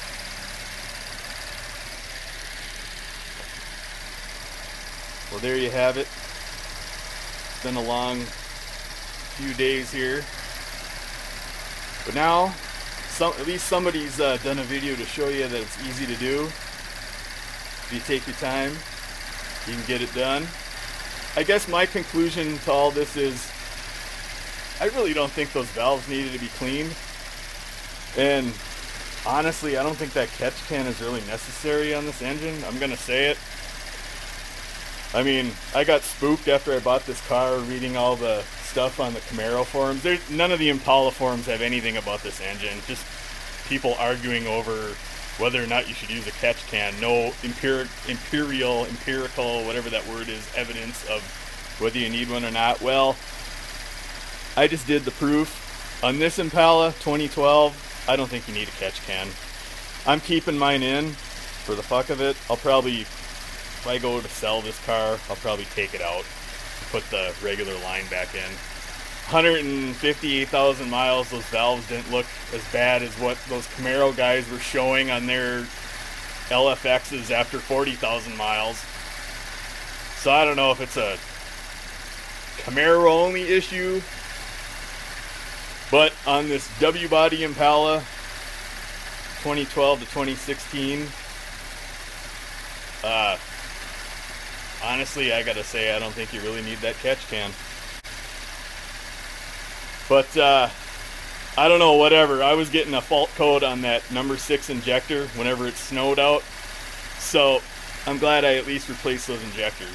So if nothing else, and there was some oil buildup in that intake, so I'm just glad I got it all done. And now she's purring like a kitty cat. Okay, I'm on my side street here. Don't want to get caught holding my phone while I'm driving. Been on about a 15-minute shakedown run. Took this out on the highway. feel compelled to make this video after doing all this work, because holy shit, this is like driving a new car. The throttle response is just crisp. There's no more bogging down. I don't feel any, when you go to pass on the highway, there isn't that little hesitation or any kind of sluggishness. It's absolutely amazing what a transformation just changing those injectors out did. And after, I think I'll post this before I post my video changing out my radiator hoses, but after filling up that coolant tank, I haven't had to burp it. I haven't had to add any more coolant. The heat works great. It's not going a spot over. It hasn't even got up to halfway on the dial. All around, I am grinning ear to ear right now. It feels like a brand new car. So anybody out there hesitant to pull those injectors or clean out your intake valves, hey, I just gave you the pathway how to do it. I say do it. Man, it's like driving a whole new car. And I haven't had any issues with that ABS sensor. My tractor control isn't kicking in, so I think that wire took care of it. Which again, I'm gonna post this video before that one. Spoiler alert. But anyway, I'm back home, and yeah. Thanks for following along with me. This has been the 6 days working on this car. All the shit I've done to it. It's like a new car. So we're back at the castle of wagons. Well, this video is more a cautionary tale than anything. Here I am. It's about 3 weeks after my big injector project, and I have the intake pulled again. Reason you're asking? Those injectors I bought from Amazon were complete garbage. Say that a little slower to drive home the point. After, I don't know, about a week, I really started smelling a strong gas smell. The car was running a little, you could kind of tell when you'd get on it, it would just the slightest bit stumble. You could tell there was a fuel delivery problem. It was not throwing any codes, but man, I'd come home, park the car in the garage, shut it off, and I'd immediately smell gas. And I went and like sniffed around the engine bay. I have the intake off now, but especially where the little insulator was here, I could smell it in this area. And I know damn well I got everything on good and tight. So I'm pulling the intake. I went on eBay and I bought a set of used, I just got a used fuel rail or two for I think a 13 Cadillac. It only had 32,000 miles on it. So I went ahead and I purchased the seals, and I went to, what is this, Freedom Racing. I bought the frickin' seal installer tool, and this was, shit, 160 bucks, I think. So if I had just did this from the get-go, it would have saved me a headache, hassles, horse shit, all that. So I'll link, you know, I'm gonna not link to those shitty injectors I bought. I should have known. There was no reviews on them, and they claim they were OEM, and I should have known better. I saw some similar ones on eBay, and their review said the same thing. But you know, I waited 6 months after purchasing them to install them, and then to find out the hard way. This is the these were the seals.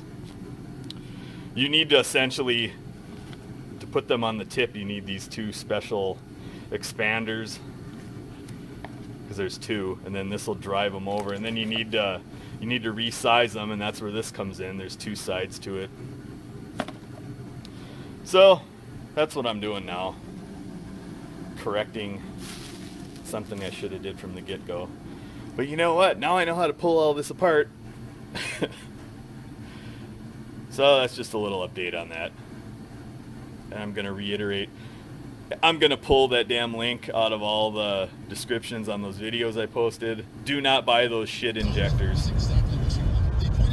Yep, driving in, what you call it, a snowstorm, but it's snowing out. And I got zero check engine light. just replacing those injectors took care of my P0276 issue. Well, let's conclude this video here. So what happened, let's recap. I found, I think it was injector 1, had a crack in it. Bought some rails, some used rails off eBay. I probably only really needed to change the one injector out in hindsight. So I got the new rails in and I started the car and it was misfiring just horribly, like bad. I shut it off, I hooked my blue driver up and looked and it said cylinder 1 misfire. Oh, let me take that back. Cylinder 3 was the one that was leaking before of those new injectors. So cylinder 1. So I'm banging my head against the wall. So I took the intake all back apart again. Pulled the rear bank, the 135, pulled that one and I looked, shined the light down in the intake bore and it was just, gas was pooling in there. So I'm like, you've got to be fucking kidding me. So I went, swapped out one of the new injectors that I had just removed onto this used rail, onto injector 1. Put it all back together. Started the car. It's misfiring again. It's just smoking like crazy. I shut the car off. And I'm ready to throw myself off a cliff at this point. Kind of sat and collected my thoughts, and I'm like, you know what it was just doing was just like when you seafoam an engine. So all right, let's try it again. Fired it up. After 15 seconds it smoothed out, the smoke went away, the check engine light quit flashing. I cleared the codes, let it run till it warmed up. It was running great. Took it out for a spin. Perfect. And I'm happy to report it has been running awesome ever since then. I'm sitting here now, January 1st, 2020. Going on 3 months since I started the video series. About to change my oil. Got my winter wheels on. But I'm proud to say that I have not had any troubles. I showed in the last clip I was driving during a, I wouldn't have called it a snowstorm, but a pretty good snow event, and 0 misfires.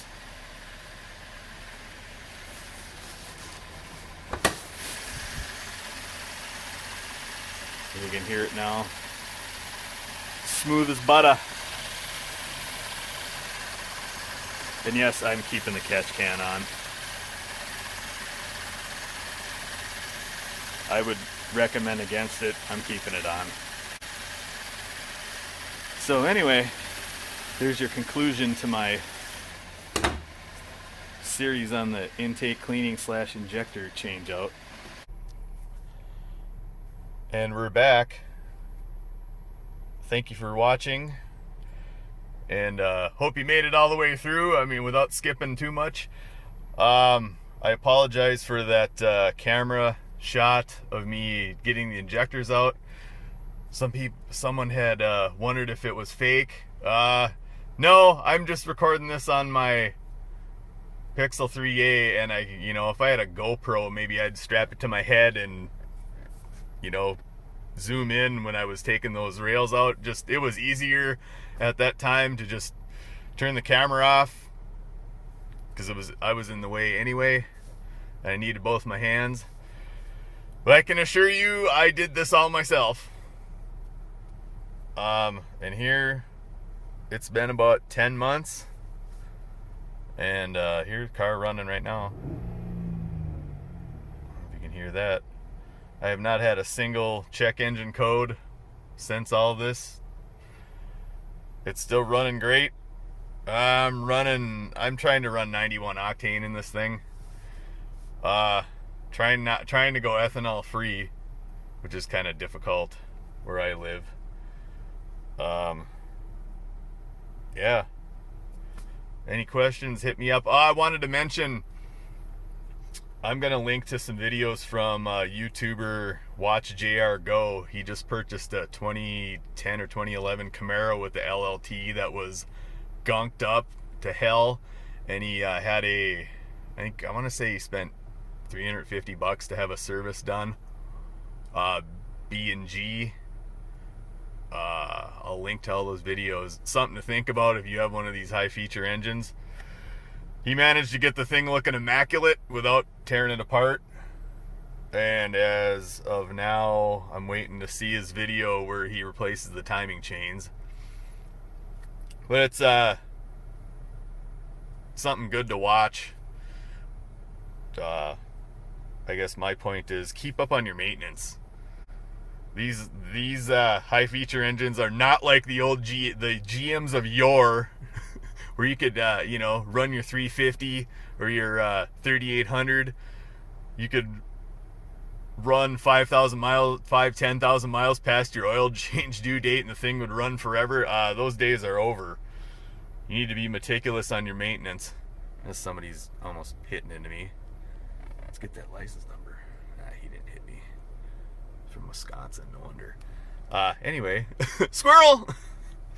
Thanks for checking out my video series. Especially, feel free to hit me up. I'll answer any questions you have. Be sure to give me a like, comment, subscribe, ring the bell. Help support the channel. I'm quite surprised at the number of subscribers I have. Help get me to 1,000 so I can monetize this bitch. Anyway, thanks for visiting. We'll see you in the next video, hopefully soon. Take care, and peace out.